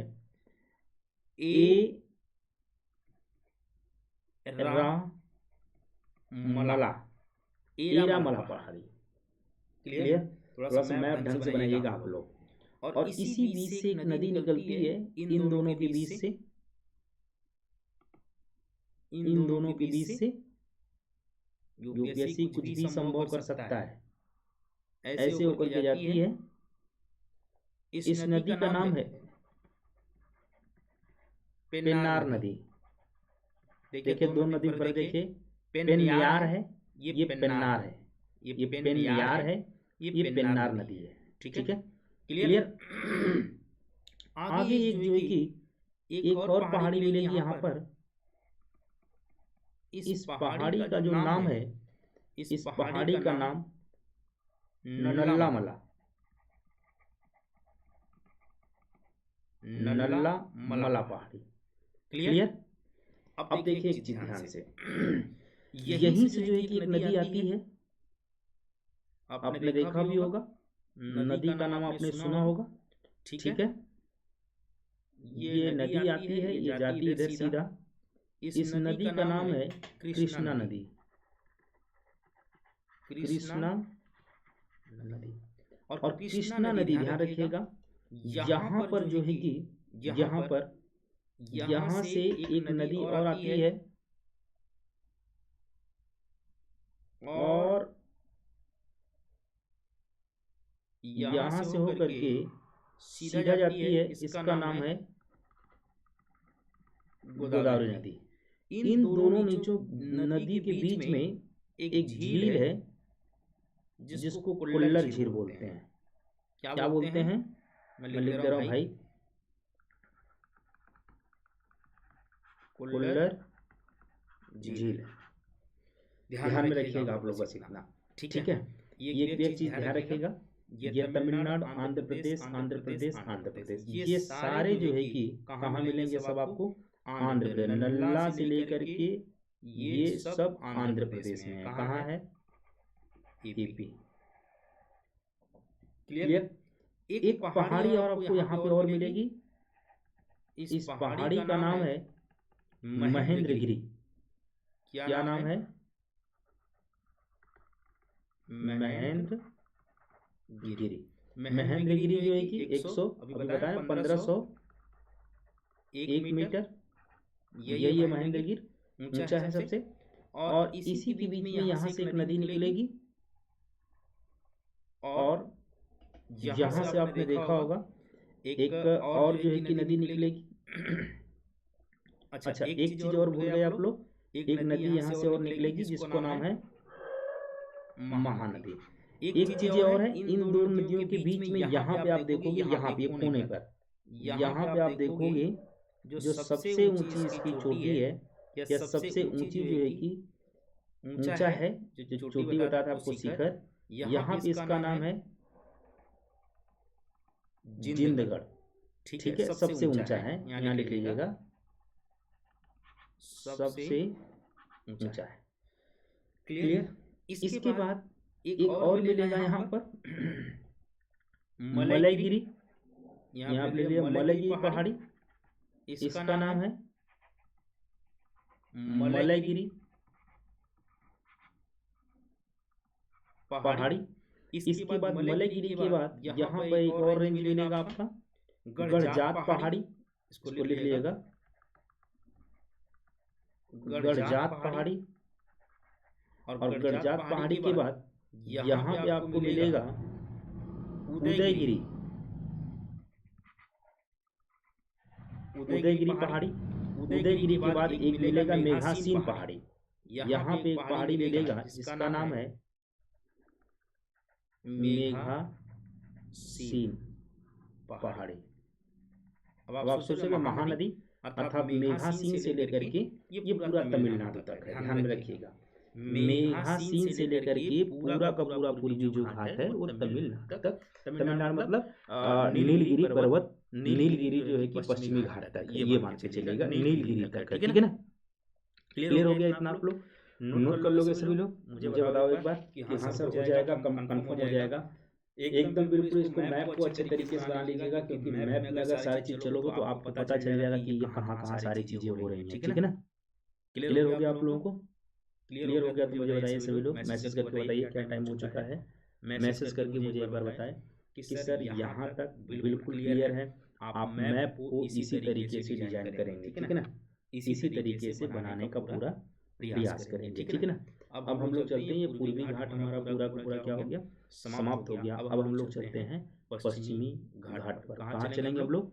पश्चिमी घाट पर चलेंगे। यूपीएससी के ऐसे ऐसे क्वेश्चन पूछेगा कि हैरान हो जाओगे आप लोग देख करके, इसलिए पढ़ना पड़ेगा तो बनाना ही पड़ेगा और लिखना ही पड़ेगा, क्योंकि ये इंपॉर्टेंट है तो बहुत इंपॉर्टेंट है, तो बहुत इंपॉर्टेंट है, आपको लिखना ही पड़ेगा, आप इससे दूर नहीं हो सकते। क्लियर हो गया? मुझे लगता है कि इतनी क्लियर हो चुका होगा। मैं आगे बढ़ता हूँ। चलिए, अब हम लोग आते हैं पश्चिमी घाट पर। किस पे आएंगे? पश्चिमी घाट पर। तो चलिए पश्चिमी घाट, किस पे हम लोग आते हैं? पश्चिमी घाट। इसको वेस्टर्न घाट भी बोलते हैं। इसका दूसरा नाम है सह्याद्री भी कहा जाता है। सह्याद्री क्यों कहा जाता है बताता हूँ, भी कहा जाता है, सह्याद्री कहा जाता है, ऐसे लिखिएगा जाता है। ठीक है, देखिए जरा एक बार फिर मैप पे हम लेके आपको चलते हैं। मैप पर जरा ध्यान दीजिए, मैप पर ये मैप पे थोड़ा सा ध्यान दीजिए आप लोग। बहुत अच्छे से आपको मैप पता हो जाना चाहिए। देखिए यहाँ पे अगर देखोगे एक रेंज है, इस रेंज का नाम है विंध्या श्रेणी। विंध्या श्रेणी की अगर आप इधर देखोगे एक नदी है जिसका नाम है नर्मदा नदी। नर्मदा नदी की दक्षिण में अगर आप देखोगे तो एक रेंज और आपको मिलेगा जिसका नाम है सतपुड़ा श्रेणी। ध्यान दीजिएगा आप लोग, तो सतपुड़ा और विंध्या के बीच में नर्मदा, इसके बाद एक और नदी मिलेगी, और ये दोनों जो है कि पश्चिमी घाट की तरफ प्रभावित होती हैं। एक होगा आपका ताप्ती नदी। क्लियर? और ताप्ती नदी के जस्ट नीचे की बात बता रहा हूँ, यहाँ मान लो, ये मान लो कि पश्चिमी घाट है, ऐसा मान लो ये पश्चिमी घाट है। ठीक है, और पश्चिमी घाट के एक रेंज मिलेगी आपको इस प्रकार से, ये रेंज कहा जाएगा सतमाला। सतमाला ठीक है। क्या कहा जाएगा? सतमाला। थोड़ा सा छोटा पड़ जाएगा मैप, लेकिन फिर भी हम आपको बताने का पूरा प्रयास करेंगे। पूर्वी घाट को छोड़ करके थोड़ा सा छोटा पड़ेगा, तो ध्यान रखिएगा। सतमाला की थोड़ा सा नीचे जाओगे आप, यहाँ पर एक और मिलेगा आपको बालाघाट। ये सब महाराष्ट्र के पास में है, ठीक है। बालाघाट के बाद एक रेंज ऊपर की तरफ आप जाओगे, एक रेंज आपको मिलेगा अजंता श्रेणी। अजंता श्रेणी। अजंता श्रेणी से ऊपर थोड़ा सा जाओगे, ऊपर की तरफ जाओगे तो ग्वालीगढ़ क्या मिलेगा? ग्वालीगढ़ श्रेणी। ये पूर्व में मत बोल देना, ये सब इसी पार्ट में है पूरा का पूरा, ठीक है ना। इसी पार्ट में बस लिख दिया हूँ, थोड़ा सा छोटा पड़ गया ये सारी चीजें, ठीक है ना। आइए जरा हम अगले पेज बना लेते हैं। थोड़ा बड़ा बनाना पड़ेगा हमें। इस तरीके से आप बना लो, ऐसे बना लो कि मान लो आप यहाँ से ले गए, यहाँ से इस तरीके से मान के चलो, तो थोड़ा सा और आपके लिए सुविधाजनक हो जाएगा बनाने में, क्योंकि पता होना चाहिए आप लोगों को सब कुछ। देखिए मैंने बताया था कि ये मान लो एक श्रेणी है, एक रेंज है जिसका नाम है विंध्या श्रेणी। साफ साफ देखें। इसके बाद एक नदी इधर से निकलती है, पश्चिम की तरफ प्रभावित होती है। इस नदी का नाम है नर्मदा नदी, ठीक है। नर्मदा नदी के नीचे आप आओगे तो फिर आपको एक रेंज मिलेगा जिसका नाम है सतपुड़ा। सतपुड़ा के नीचे आओगे, एक नदी और आपको पश्चिमी तरफ प्रभावित मिलेगी। इसका नाम है ताप्ती नदी, ठीक है। इतनी बात तो समझ में आ गई आपको। और हमने बताया था कि ये मान लो आपका पश्चिमी घाट है, ऐसा मान लेते हैं। ये पश्चिमी घाट, ठीक है। और यहाँ पर जो है कि था आपका पूर्वी घाट। ये वाला पोर्शन पूर्वी घाट का था, इसको हम यहाँ तक ले गए और यहाँ तक महानदी था। क्लियर? यहाँ पे आप आओगे, देखोगे यहाँ से एक रेंज मिलेगा आपको जिसका नाम है सतमाला। सतमाला नोट डाउन करते चलिएगा। इसके नीचे आप रेंज पर आओगे, एक रेंज और आपको मिलेगा बालाघाट। बालाघाट के जस्ट ऊपर जाओगे आप, यहाँ पे उत्तर में अजंता श्रेणी। क्लियर? अजंता श्रेणी के जस्ट ऊपर जाओगे आप, यहाँ पे ग्वालीगढ़ श्रेणी मिलेगा। क्लियर हो गया आप लोगों को? ये जो पश्चिमी घाट है, पश्चिमी घाट को भी 3 भागों में डिवाइड किया गया है। पहला देखो, यहां से अगर देखोगे यहां से, तो ये लगभग जो है कि 16 डिग्री पर अक्षांश पर है। 16 डिग्री अक्षांश पर अगर देखोगे तो ये हमारा पार्ट है गोवा का। किसका है? गोवा का है। एक इसको मध्य सह्याद्री, अगर एक और देखोगे इसको डिवाइड कर दोगे तो ये लगभग जो है कि 11 डिग्री अक्षांश पर मालेगांव बोला जाता है। इसको क्या बोला जाता है? मालेगांव बोला जाता है 11 डिग्री पर। तो देखो ये जो बीच वाला है इसको मध्य सह्याद्री बोलते हैं। क्या बोलते हैं? मध्य सह्याद्री। क्लियर दिख रहा है आप लोगों को? ठीक है। ये देखो सह्याद्री क्यों बोला जाता है? क्योंकि ग्वालियर श्रेणी, अजंता श्रेणी, सतमाला, बालाघाट ये सब मिलाकर के इसको कहा जाता है सह्याद्री, ठीक है ना। अब देखो ये ताप्ती नदी से, कहां से? ताप्ती नदी से यहाँ 16 डिग्री, इसको यहां तक बोला जाता है उत्तरी सह्याद्री। क्या बोला जाता है? उत्तरी सह्याद्री कहा जाता है, ठीक है। आप नीचे आओगे, इसको मध्य और इसको क्या बोला जाएगा फिर? दक्षिणी सह्याद्री। क्या बोला जाएगा? दक्षिणी सह्याद्री कहा जाएगा। क्लियर हो गया? अर्थात आप ये कह सकते हैं कहां से कहां तक? ग्वालीगढ़ से लेकर के, कहां से? ग्वालीगढ़ से लेकर के अगर आप देखेंगे कि नीचे जो पोर्शन पे जाओगे, मैं बता देता हूँ, ये आपका क्या है, ये आपका नीलगिरी है, नीलगिरी।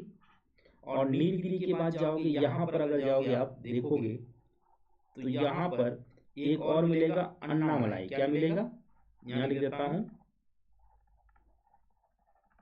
अन्नामलाई पहाड़ी है। अन्नामलाई के अगर नीचे आप जाओगे तो एक और आपको रेंज मिलेगा। इस रेंज का नाम है कार्डामा या कार्डमम बोलते हैं इसको। इसको इलायची श्रेणी बोलते हैं, श्रेणी। और इसके जो है कि थोड़ा सा उत्तर में जाओगे, इसी के थोड़ा सा उत्तर में जाओगे, यहाँ पर अगर ये पोर्शन देखोगे तो यहाँ पर जो है कि आपको मिलेगा पालनी पहाड़ी, ठीक है। और ये आपका नीलगिरी है। तो कहने का मतलब आप ये कह सकते हैं कि ग्वालीगढ़ श्रेणी से लेकर, ग्वालीगढ़ श्रेणी से लेकर के और काडम श्रेणी तक सह्याद्री कहा जाता है। क्या कहा जाता है, सह्याद्री कहा जाता है। यहां तक क्लियर हो गया क्या, क्लियर हो गया तो मुझे बताओ। यहाँ तक मुझे लगता है सबको क्लियर हो गया होगा। तो एक बार प्लीज मुझे बताएं कमेंट करके क्लियर है। यहाँ पे थोड़ा छोटा दिख रहा होगा, लेकिन आप थोड़ा स्क्रीन बड़ा करके देखिएगा, क्योंकि मुश्किलें हो रही हैं, क्योंकि बनाना भी मुश्किल हो रहा है ना। तो छोटा दिख सकता है, लेकिन मैं आवाज बोल रहा हूँ, आवाज सुन करके आप लोग लिखते चला जाना है ना, पूरी पूरी लिखते चले जाना, ठीक है। क्लियर हो गया, क्लियर हो गया सबको, आगे बढ़े हम लोग, ठीक है। देखिए, अगर मैं इसकी उत्पत्ति की बात करता हूँ, पश्चिमी घाट की उत्पत्ति की अगर बात करता हूँ, अगर मैं पश्चिमी घाट की उत्पत्ति की मैं बात करता हूं, तो देखिए मैं बता देता हूं, जैसे मैंने बताया था माउंटेन फॉर्मेशन में हमने कहा था ये यूरेशिया प्लेट, और ये जो पार्ट है अगर यहां से देखेंगे ये इंडिया का इस प्रकार से पार्ट है। ये जो है कि भारतीय प्लेट, भारतीय प्लेट, दोनों के टकराने से, दोनों के टकराने से, ध्यान रखिएगा, दोनों के टकराने से, टकराने से, ठीक है। एक जो है कि नर्मदा नदी घाटी का जो भाग था, नर्मदा नदी घाटी का, ये नदी जो है, ये नर्मदा नदी घाटी का जो भाग था वो नीचे की तरफ धंस गया, वह धंस गया नीचे की तरफ, नीचे की तरफ धंस गया। और शेष भाग जो थे, शेष भाग ऊपर उड़ गया, ठीक है। और अरब सागर वाला जो भाग था, अरब सागर वाला भाग था जो, वो नीचे धंस गया।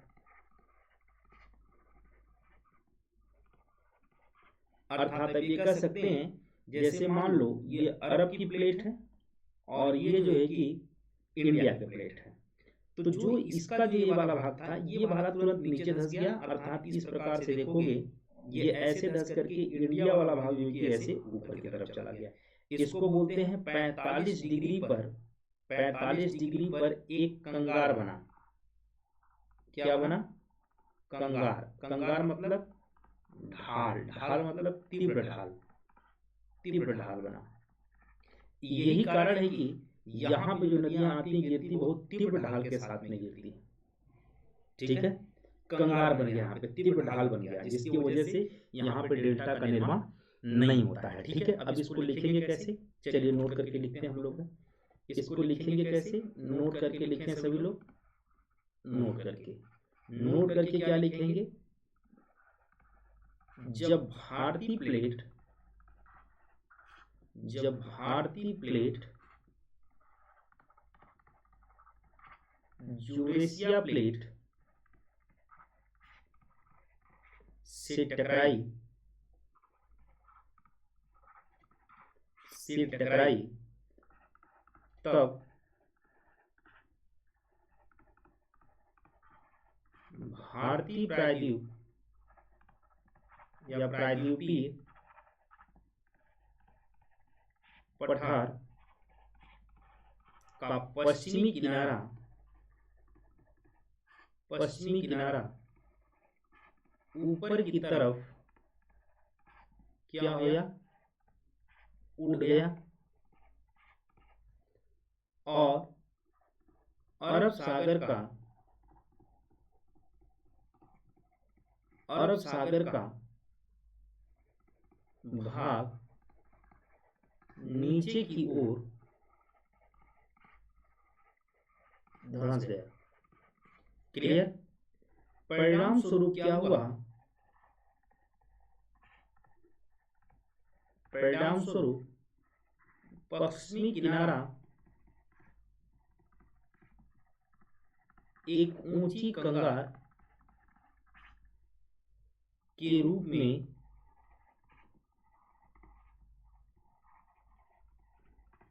दिखाई देता है और इसे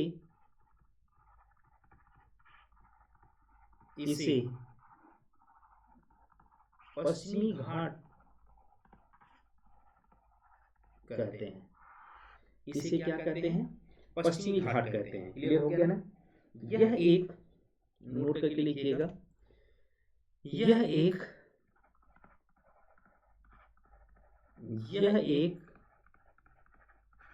ब्लॉक पर्वत है।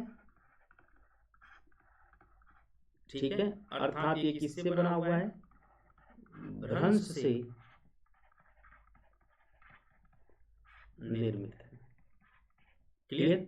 जैसा कि हमने पिछले वाले चैप्टर में बता दिया कि कैसे, ये मान लो ये अरब सागर के आगे जाएंगे मैदानी भाग, फिर ये जो कंगार की तरह क्या हुआ, उड़ गया, फिर ये कुछ नीचे आया, फिर ढलान के रूप में आया, फिर यहाँ पे पूर्वी घाट से फिर नीचे चला गया। ठीक है। और मैंने बोला कि ये वाला पार्ट अगर देखो तो इस प्रकार से ये पूर्वी घाट डेल्टा का निर्माण आगे जाकर के मैदान करता है। तो ये हो गया बंगाल की खाड़ी और ये हो गया आपका अरब सागर। ठीक है। और ये जो ढाल है, ये वाला जो ढाल है, ये ढाल है 45 डिग्री, तीव्र ढाल माना जाता है इसको। तीव्र ढाल पश्चिमी का, ये पश्चिमी हिस्सा है पश्चिमी घाट का, और ये किसका है, पूर्वी घाट का। ठीक है। और ये पूर्वी आपका है, पूर्वी घाट यही है। और ये जो है कि पूरा का पूरा पूर्वी मैदान है और बाकी बंगाल की जो है कि खाड़ी है। ठीक है। और ये जो है कि हमारा था पश्चिमी घाट। ठीक है। और ये बीच वाला जो भाग है, ये दक्कन का पठार, ये क्या है, दक्कन का पठार। क्लियर हो गया अब आप लोगों को। तो ये इसी वजह से जो है कि पश्चिमी भाग जो है कि ऊपर उठ गया और अरब सागर वाला भाग क्या हो गया, वो नीचे चला गया। क्लियर हो गया इसमें।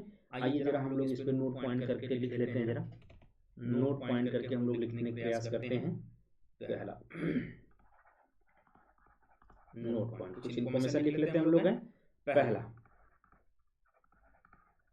प्रायद्वीपी पठार की ढाल पश्चिम से किधर है, पूरब की ओर है। ठीक है। और पश्चिम घाट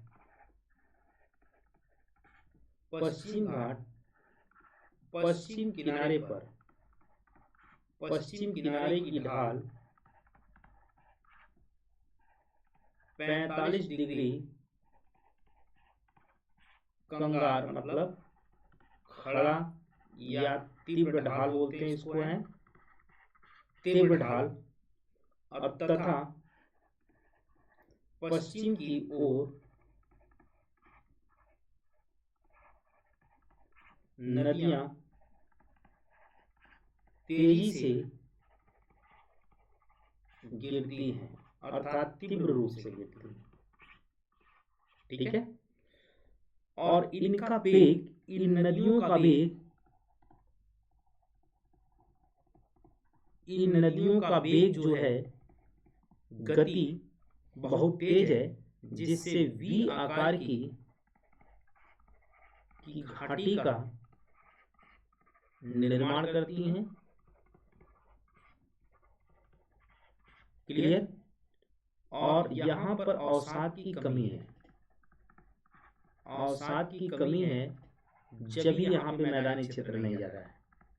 मैदान इसलिए चौड़ा नहीं है, ठीक है, दलदल नहीं है। और दूसरी, यहाँ पर डेल्टा का निर्माण नहीं होता। जब मैदानी क्षेत्र नहीं होगा तो डेल्टा कहाँ से बनेगा, बन ही नहीं सकता। ठीक है।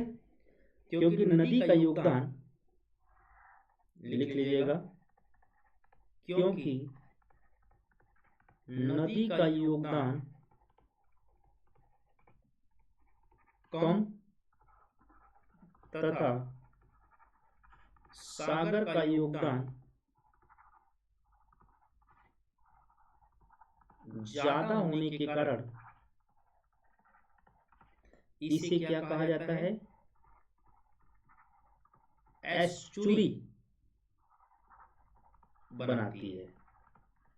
क्या बनाती है, एस्चुरी। एज डेल्टा की तरह होता है लेकिन कम होता है, इसको कहा जाता है एस्चुरी।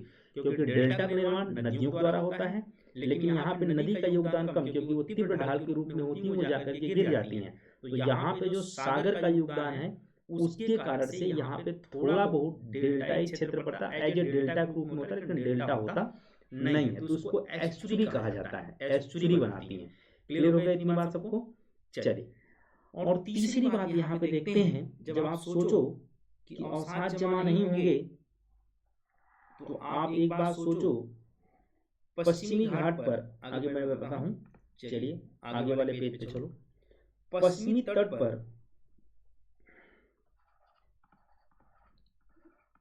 पश्चिमी तट पर रियो तट का निर्माण होता है। किसके द्वारा, नदियों के द्वारा। ठीक है। और फ्योडर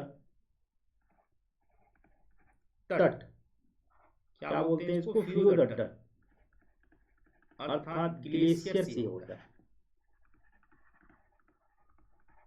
ध्यान रखिएगा, जो तट नदियों का निर्माण होता है उसको क्या बोलते हैं, रियो तट बोलते हैं। लेकिन जो ग्लेशियर उसका बनता है उसको बोलते हैं फ्योर्ड तट।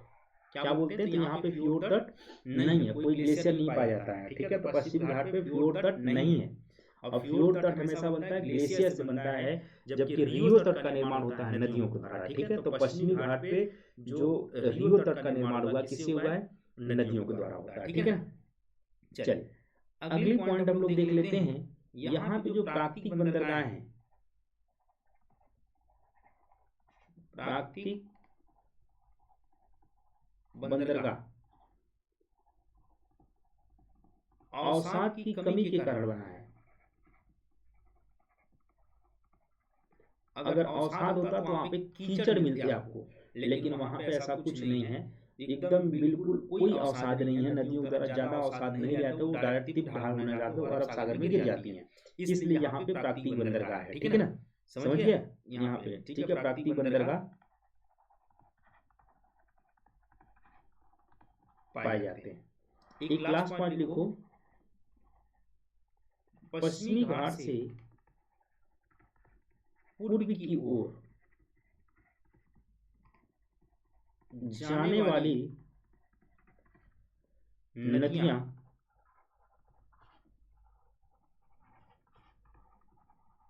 काफी लंबी होती हैं। क्या होती हैं, काफी लंबी होती हैं। और ये नदियां क्या बनाती हैं, डेल्टा का निर्माण करती हैं। मुझे लगता है कि इतनी बातें आप लोगों को समझ में आ गई होगी। साथ साथ लिखवाते चल रहा हूँ, बताते चल रहा हूँ इसका रीजन, ठीक है। तो उससे जो है कि आप लोग थोड़ा कंसेप्ट से पढ़ोगे तो मुझे लगता है कि आपका कंसेप्ट अगर क्लियर होगा तो आपको बेहतर तरीके से सब चीज़ें प्राप्त हो सकती है, ठीक है। पश्चिमी घाट के पर्वत शिखर के बारे में हम लोग पढ़ने चल रहे हैं। पश्चिमी घाट के पर्वत शिखर के बारे में हम लोग क्या करने चल रहे हैं, पढ़ने चल रहे हैं। टाइम क्या हो गया, अच्छा ठीक है। पश्चिमी घाट के पर्वत शिखर, ठीक है, चलते हैं। आइए अब देखो, पश्चिमी घाट के अगर मैं पर्वत शिखर की बात करूं, पश्चिमी घाट के पर्वत शिखर, ठीक है। तो पहले एक मैप हम लोग बना लेते हैं। क्या बनाते हैं हम लोग हैं, मैप बनाते हैं। देखो जरा ध्यान से, तो थोड़ा सा बनाना पड़ेगा हमें, इस प्रकार से मैप बनाना पड़ेगा दोस्त। तो खूब बड़ा सा बना लेना आप लोग मैप, ताकि लिखने में आसानी हो, ठीक है। लिखने में आसानी हो। देखो दो चीजें यहाँ पर, ये मान लो, बड़ा ध्यान से देखना आप लोग, ये आपका पश्चिमी तट, क्या भाई, पश्चिमी तट, ये नीलगिरी है, पश्चिमी तट, ठीक है। इसको थोड़ा सा हम लोग और बड़े प्यारा सुनहरा बना लेते हैं हम लोग हैं, तो अच्छा लगेगा थोड़ा सा। ये है पश्चिमी तट, ठीक है। ध्यान से देखिए जरा, ये पश्चिमी तट महाराष्ट्र में, कहाँ, महाराष्ट्र में, यहाँ पे एक शिखर है जिसका नाम है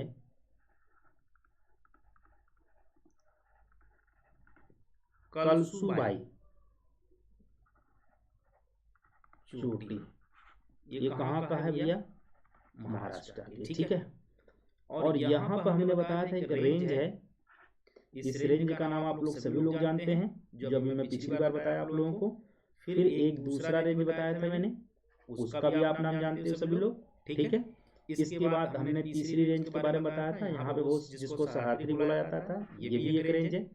और अजंता वाली रेंज थी, ये भी एक रेंज है।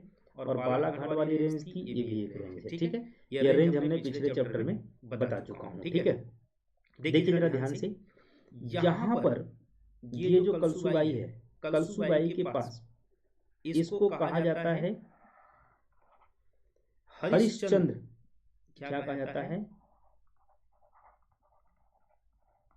हरिश्चंद्र, ठीक है। और ये आपको पता ही होगा सतमाला वाला श्रेणी है, ठीक है। मैं लिख देता हूं आप लोगों को फिर दोबारा, ये सतमाला श्रेणी, क्लियर। इसके बाद यहां पर देखोगे, यहां पर इस प्रकार से, ठीक है। ऐसे अगर आप देखोगे तो यहां पर जो है एक महाराष्ट्र में महाबलेश्वर, जिसका नाम आपने सुना होगा, महाबलेश्वर चोटी है, ठीक है। अब आप चलिए आगे, हमने यहाँ पे पहुंचे थे, यहाँ पे एक रेंज है, यहाँ पे एक रेंज है जिसका नाम है बाबा भूदान की पहाड़ी है। ये पड़ता है आपका कर्नाटका में, ध्यान रखिएगा। यहाँ पर जो है कि आयरन अयस्क, आयरन अयस्क पाए जाते हैं। क्या पाए जाते हैं, आयरन अयस्क, ठीक है। लेकिन इससे पहले एक केद्रे मुख जो है कि एक पीक है, मैं लिख रहा हूं यहाँ पे आप देखोगे, इसी पश्चिमी घाट पर इसके ऊपर देखोगे तो यहाँ पे मिलेगा आपको केद्रे मुख, केद्रे मुख। ये जो है कि कर्नाटका में है, ठीक है, कर्नाटका में। और ये भी सब कर्नाटका में है, ध्यान रखिएगा। और यहाँ पर देखोगे एक और आपको मिलेगा, एक और आपको पीक मिलेगी, आपको शिखर मिलेगा, जिसका नाम लिख लीजिएगा आप लोग, मुल्यानगिरी,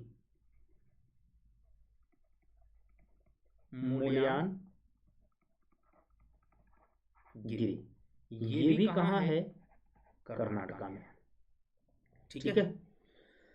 एक चीज और ध्यान से देखिएगा, अगर मैं कर्नाटका की बात करूं तो कर्नाटका की सर्वोच्च जो चोटी होगी, सर्वोच्च चोटी का नाम है, लिख सकते हैं बाबा बुदान, ठीक है, जिसको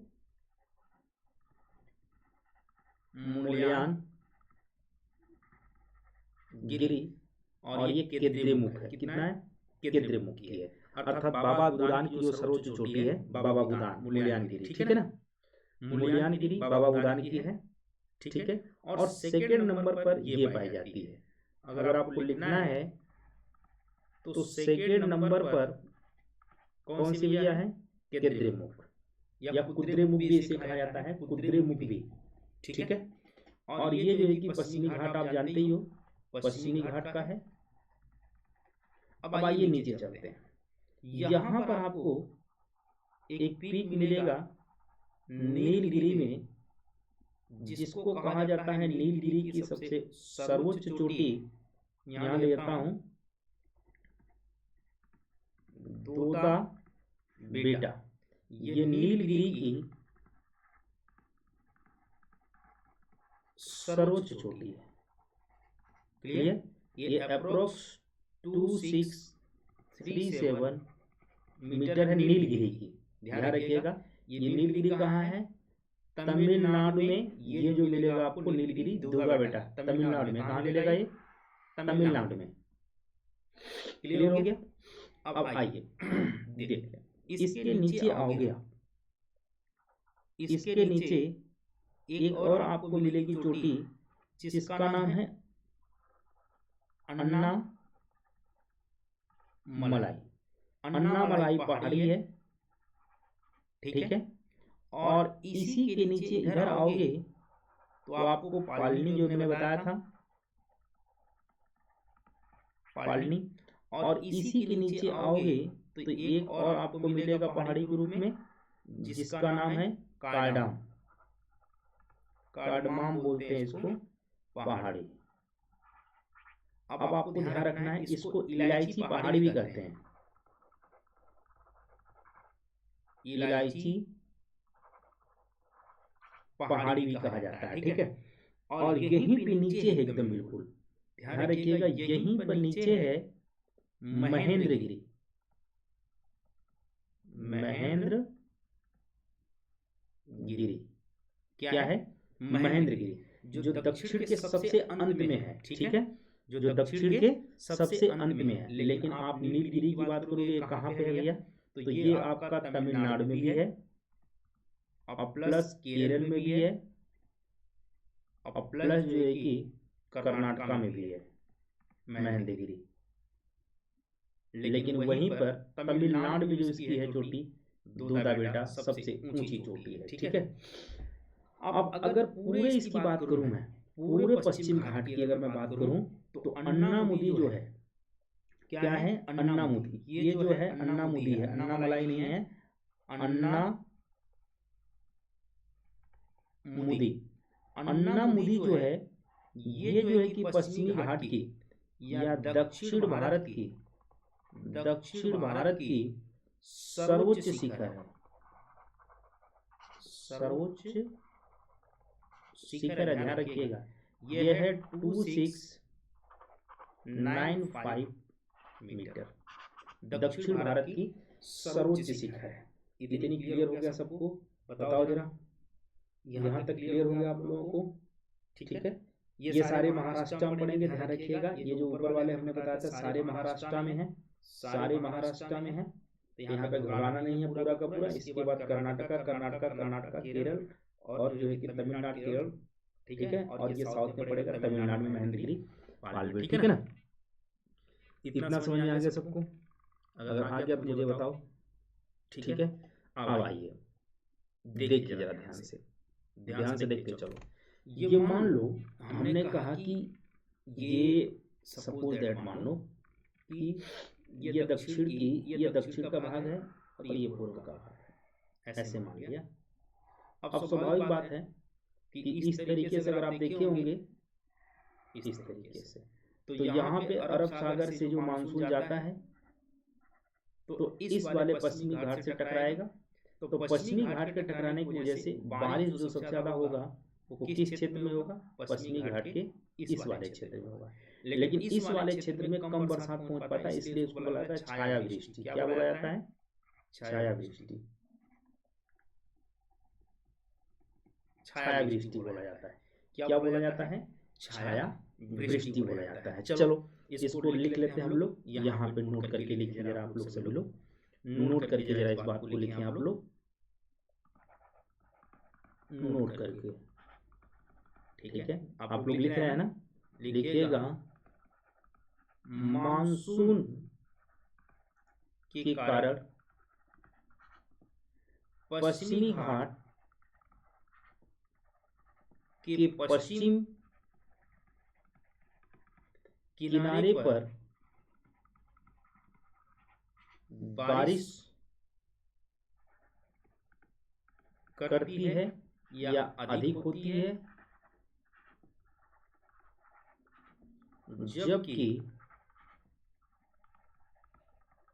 इसके दूसरे या पूर्वी किनारे पर बारिश कम होती है। एक एग्जांपल ले लेते हैं हम लोग, जैसे मान लो यहाँ से ये ऊपर की तरफ हवाएं चली और यहाँ पे जाकर के जब पूरी की पूरी हवाएं ऊपर नहीं चढ़ पाती तो यहाँ पे जाकर के क्या बनता है? बादल बनता, और फिर इस क्षेत्र में क्या होती है? ज्यादा बारिश होती है। लेकिन इस क्षेत्र में जो है कि कम पहुंच पाती है बारिश, तो इसलिए यहाँ पे छाया वृष्टि का निर्माण होता है। क्या होता है? छाया वृष्टि का निर्माण होता है। एक तरीका देखो जरा, जैसे मान लो ये माउंट, ये वाला पश्चिम भाग, इधर मान लो मुंबई है, इधर ये पश्चिमी का पश्चिमी किनारा है, और इधर जो है कि पूर्वी किनारे पे आप देखोगे पूना है। तो यहाँ पे जब हवाएं चढ़ेंगी तो यहाँ पे बरसात ज्यादा होता है, क्योंकि रोक लेता है, ये जो ऊंचाई वाला भाग है ये रोक लेता है। इसलिए माना जाता है कि मुंबई में 200 से लेकर के 250 सेंटीमीटर वार्षिक जो है कि वर्षा होती है। ठीक है, वहीं पे पूना वाले क्षेत्र में अगर देखोगे 50 से 60 सेंटीमीटर तक क्या होती है? वर्षा होती है। इसी को बोलते हैं छाया वृष्टि। छाया वृष्टि का क्षेत्र बन जाता है। ठीक है, दूसरा एग्जाम्पल अगर लेकर के चलो, तो जैसे आपने देखा होगा कि अगर मान लो ये माउंटेन है, पर्वत है, ऊंचाई वाला भाग, तो यहाँ पे बरसात ऊपर गई और यहाँ पे क्लाउड बना और यहाँ पे बारिश ज्यादा हो गई। मान लो दूसरा वाला क्षेत्र हमने ले लिया, मान लो मंगलौर का। अगर मंगलौर वाला क्षेत्र देखो जो कि कर्नाटका में है, तो इस वाले क्षेत्र में देखा गया है लगभग 200 से लेकर के 300 सेंटीमीटर तक वर्षा होता है, वार्षिक वर्षा होती है। वहीं पे अगर इधर वाले पार्ट में देखोगे, पूर्व वाले पार्ट में अगर आप देखोगे तो मैसूर है। अब मैसूर के पास जो है, मैसूर के पास एक मंदिया करके है, मंदिया, जहां पर 30 सेंटीमीटर वर्षा होता है। कितना होता है? 30 सेंटीमीटर। छाया वृष्टि यहाँ पर बन जाता है, कोई भी क्षेत्र, लेकिन पश्चिमी वाले में क्या होता है? वर्षा बहुत ज्यादा होता है। ठीक है, यहाँ तक सबको क्लियर हो गया? यहाँ तक सबको क्लियर हो गया? क्या टाइम क्या हो गया भाई? यहाँ तक सबको क्लियर है? तो मुझे एक बार बताओ कि जी सर बिल्कुल क्लियर है। तो फिर मैं जो है कि अब आगे बढ़ता हूँ। अगर यहाँ तक क्लियर है तो ये हमारा पूरा का पूरा टॉपिक कवर हो जाएगा। पश्चिमी घाट, पूर्वी घाट, अरावली, विंध्याचल, सतपुड़ा, ये सब कंप्लीट। ठीक है, फिर हम सीधा आ जाएंगे प्लेटू पर। इसके बाद भारत की जलवायु मिट्टियों के ऊपर हम लोग आ जाएंगे। ठीक है ना, आइए जरा हम लोग देखते हैं पश्चिमी घाट की चट्टानें देख लेते हैं जरा हम लोग, ध्यान से देखो जरा। पश्चिमी घाट की चट्टानें, पहली बात देखो, अगर मैं पश्चिमी घाट को इस तरीके से बना दूं, मान लो इंडिया ये ऐसे, ठीक है।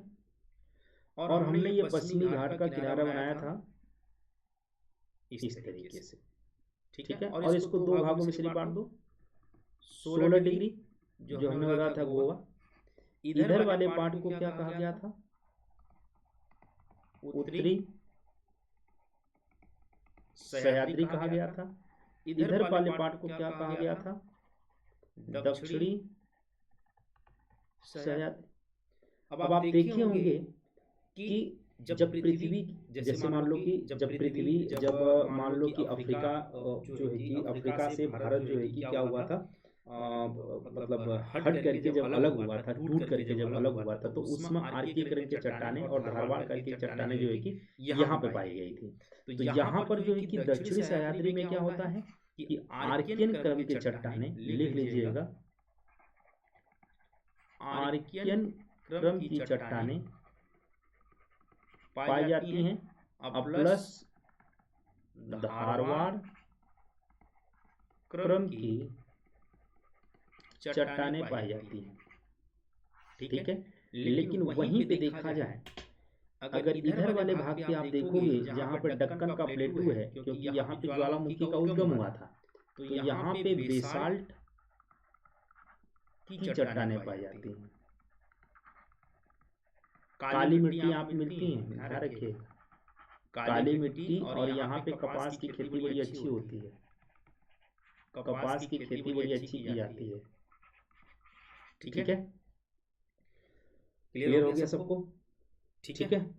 और यहीं पे जो है कि अगर इधर वाले खनिज वाले में देखोगे, नीचे वाले में, तो यहाँ पे जो है कि बाबा बुदान की पहाड़ी देखोगे, बाबा बुदान की जो पहाड़ी है वहाँ पे खनिज बहुत ज्यादा पाए जाते हैं, खनिज प्राप्त होते हैं। यहाँ पे जो है कि आपने देखा होगा आयरन, अयस्क बहुत बड़ी मात्रा में मिलते हैं। प्लस जो कि कर्नाटका में आप जाके देखोगे, खनिज पढ़ाऊंगा तो बताऊंगा ये सारी चीजें। तो धारवाड़ क्रम की चट्टानों में क्या पाया जाता है? सोना पाया जाता है, आयरन पाया जाता है। तो जब खनिज संसाधन पढ़ाऊंगा तो ये सारी बातें दोबारा आप लोगों को मैं बताऊंगा, ठीक है ना। तो यहाँ पे दक्षिणी सह्याद्री में बस याद रखना कौन सी चट्टानें मिलती हैं, आर्कियन क्रम या धारवाड़ क्रम की चट्टानें मिलती हैं। लेकिन उत्तरी सह्याद्री में कौन सी चट्टानें मिलती हैं? बेसाल्ट क्रम की चट्टानें मिलती हैं, बेसाल्ट क्रम। क्लियर हो गया इतनी बात सबको? क्लियर हो गया क्या? क्लियर हो गया ना? आइए चलो पश्चिमी घाट की कुछ हम नदियां देख लेते हैं। पश्चिमी घाट की नदियों के विषय में हम लोग जिक्र कर लेते हैं, जो कि मोस्ट इम्पोर्टेंट है। चलिए, पश्चिमी घाट की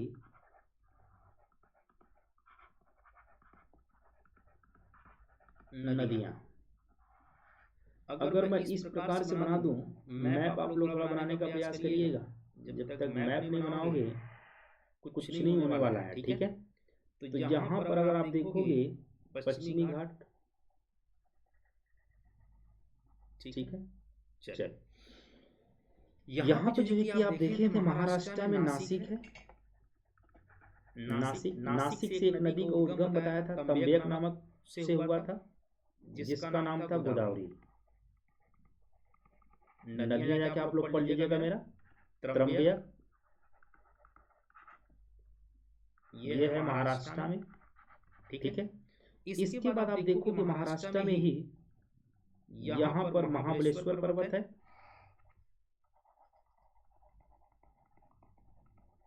महाबलेश्वर। तो महाबलेश्वर से एक नदी निकलती है, भी महाराष्ट्र का पार्ट है। यहाँ से एक नदी निकलती है, इस नदी का नाम है कृष्णा। और बताया था कि दोनों के बीच में एक झील है, इस झील का नाम है कोल्लेरू झील।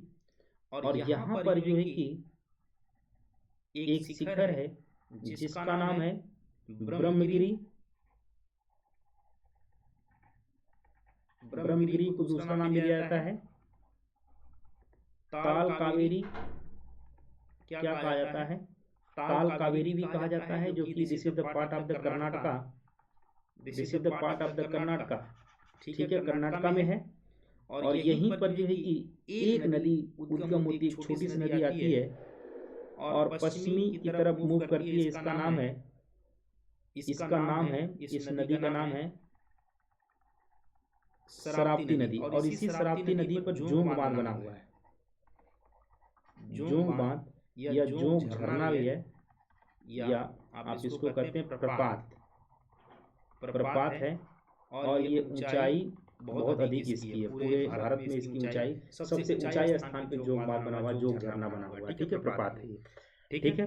इसके बाद यहाँ से निकलती है कावेरी नदी। कौन सी नदी निकलती है?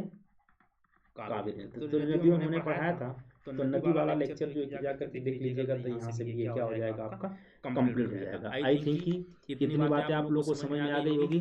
तो मैं अब आगे बढ़ूँ, अब आगे बढ़ता हूँ पश्चिमी घाट के कुछ दर्रे, ठीक है। पश्चिमी घाट के कुछ दर्रे, ठीक है। अब हम लोग चल रहे हैं पश्चिमी घाट के कुछ दर्रे। जरा ध्यान से समझ के चलिएगा आप लोग। पश्चिमी घाट के दर्रे, ये हमारा सब कुछ खत्म हो जाएगा, समाप्त हो जाएगा, फिर हम लोग नेक्स्ट क्लास से बढ़ेंगे, है ना। अब पश्चिमी घाट के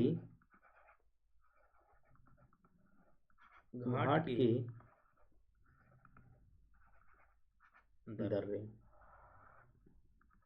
क्लियर? पश्चिमी घाट के दर्रे। अब हम लोग दर्रे पढ़ने का प्रयास करते हैं। देखिए, यहाँ से नोट डाउन करके आप लोग चलिएगा बहुत अच्छे तरीके से। ये मान लो पश्चिमी घाट, ठीक, एक यहाँ पे दर्रा है, ठीक, फिर पश्चिमी घाट आगे बढ़े, एक यहाँ पे दर्रा है, सॉरी ऊपर बनाइएगा आप लोग इसको,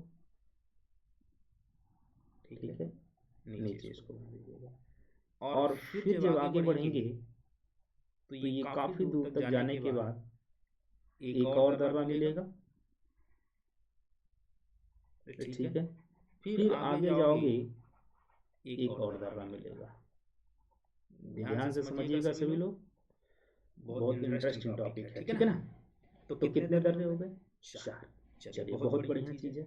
देखिए, इसको कहा जाता है बालाघाट। क्या कहा जाता है? बालाघाट, बालाघाट, ठीक है। ये कहाँ है? महाराष्ट्र में, ठीक है। इतनी बात सबको समझ में आ गई। इसको कहा जाता है, इसको बालाघाट नहीं, इसको थाल घाट कहा जाता है। बालाघाट तो ये, लेकिन थाल घाट लिखना, थाल घाट। और इसको कहा जाता है भोर घाट, और इसको कहा जाता है पाल घाट, और इसको कहा जाता है सेनकोट्टा, सॉरी सेनकोट्टा, ठीक है ना। इसको सेनकोट्टा इस तरह से, तो बालाघाट नहीं, इसको बल्कि क्या कहेंगे? थाल घाट, भोर घाट, पाल घाट, सेनकोट्टा। क्लियर हो गया? अब देखो जरा ध्यान से समझना इस चीज को। इसमें शहर से रूट पूछ देता है कि कौन कौन से रूट होकर के कौन कौन सा रास्ता जाता है, कहाँ कहाँ से जो है कि हाईवे जा सकता है यहाँ से, है ना। इस बात को ध्यान रखिएगा। देखिए जरा, ये थाल घाट जो है, थाल घाट महाराष्ट्र, और महाराष्ट्र के थाल घाट के नीचे आओगे, यहाँ पर आपको मिलेगा नासिक। ध्यान से समझिएगा, 5 का शहर ढूंढना है। ये है नासिक, और नासिक के आगे आप आओगे तो एक मिलेगा, नासिक के आगे आप आओगे तो खुले मिलेगा, इंदौर मिलेगा, ठीक है।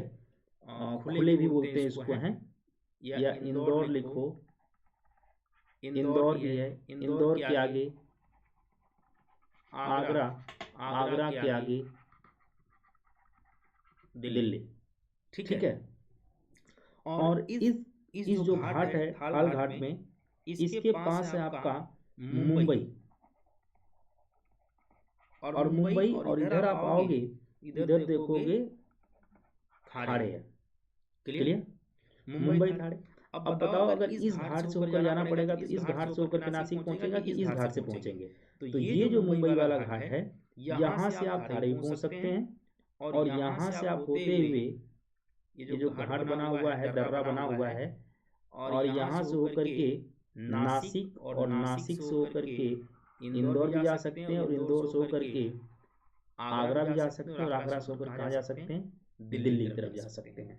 अर्थात ये पूरा का पूरा मुंबई जो रूट है, पूरा का पूरा मुंबई टू दिल्ली, ये इंदौर, आगरा और दिल्ली होते हुए, नासिक होते हुए सीधा हाईवे रोड पहुंच जाएगा। ठीक है ना।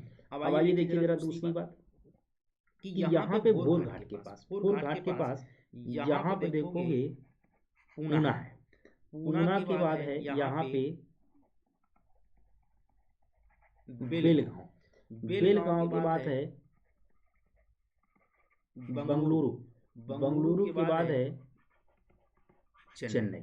अब आप सोचो कि यहाँ पे जो मिलेगा आपको, ध्यान समझिए, यहाँ पे कोई भी चीज नहीं शहर नजदीक है, तो यहाँ से होते हुए इस दर्रे से, इस दर्रे से होते हुए आप कहाँ पहुंच जाएंगे? पूना, पूना से बेलगांव, बेलगांव से बेंगलुरु और बेंगलुरु से चेन्नई। क्लियर। अब देखो तीसरी बात है, तीसरी बात जरा ध्यान से देखो, ये आपका है तीसरी घाट। यहाँ पर जो है कि एक शहर है जिसका नाम है कोच्चि। क्या नाम है? कोच्चि। कोच्चि के ऊपर जाओगे कोझिकोड है। क्या है? कोझिकोड। कोझिकोड, इसको कालीकट भी कहते हैं, कालीकट भी। कालीकट के आगे जाओगे आप लोगों को पश्चिमी, तो यहाँ पे कुन्नौर मिलेगा। कुन्नौर, कुन्नौर के आगे जाओगे मंगलौर मिलेगा, मंगलौर। ठीक है। अब आप सोचिए जरा, यहाँ से ये सारे शहर आपस में जुड़ सकते हैं, जुड़ सकते हैं, और यहाँ से होते हुए, इधर से होते हुए एक शहर आपको मिलेगा कोयम्बटूर,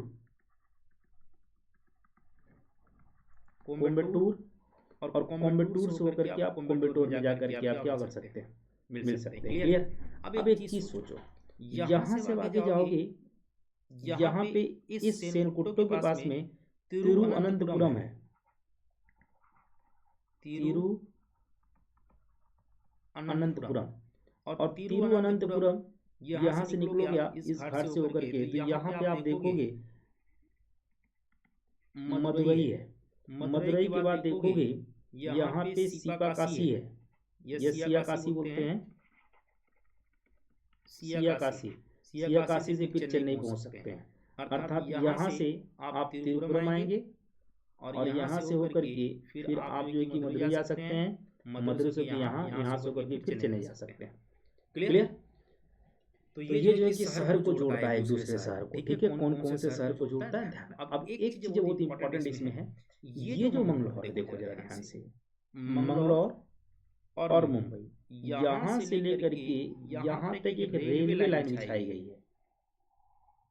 यहाँ से लेकर के एक रेलवे लाइन बिछाई गई है। ठीक है। इस रेलवे लाइन, ये बहुत बड़ी रेलवे लाइन है, विश्व की प्रसिद्ध, विश्व की प्रसिद्ध, इसको बोलते हैं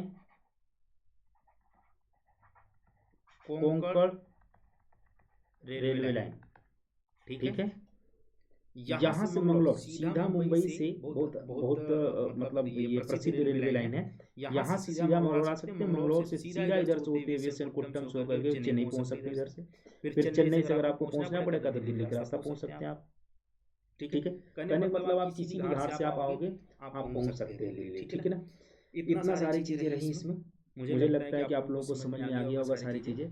तो आप लोग प्लीज एक बार मुझे बताएं कि जी सर समझ में आ गया है, तो फिर मैं आगे मैप आप लोग ध्यान रखिएगा। और इसी तरीके से यूपीएससी ऐसे क्वेश्चन पूछेगा कि जो कि हर जगह आपको ज्योग्राफी में नहीं मिलेगा पढ़ने के लिए। मैं ये बात जरूर आपसे कहना चाहूँगा। ठीक है। तो चलिए तब तक के लिए धन्यवाद। हम लोग फिर मिलते हैं अगली क्लास में। अगली क्लास में हम लोग मिलते हैं, फिर हम लोग बात करते हैं। ठीक है।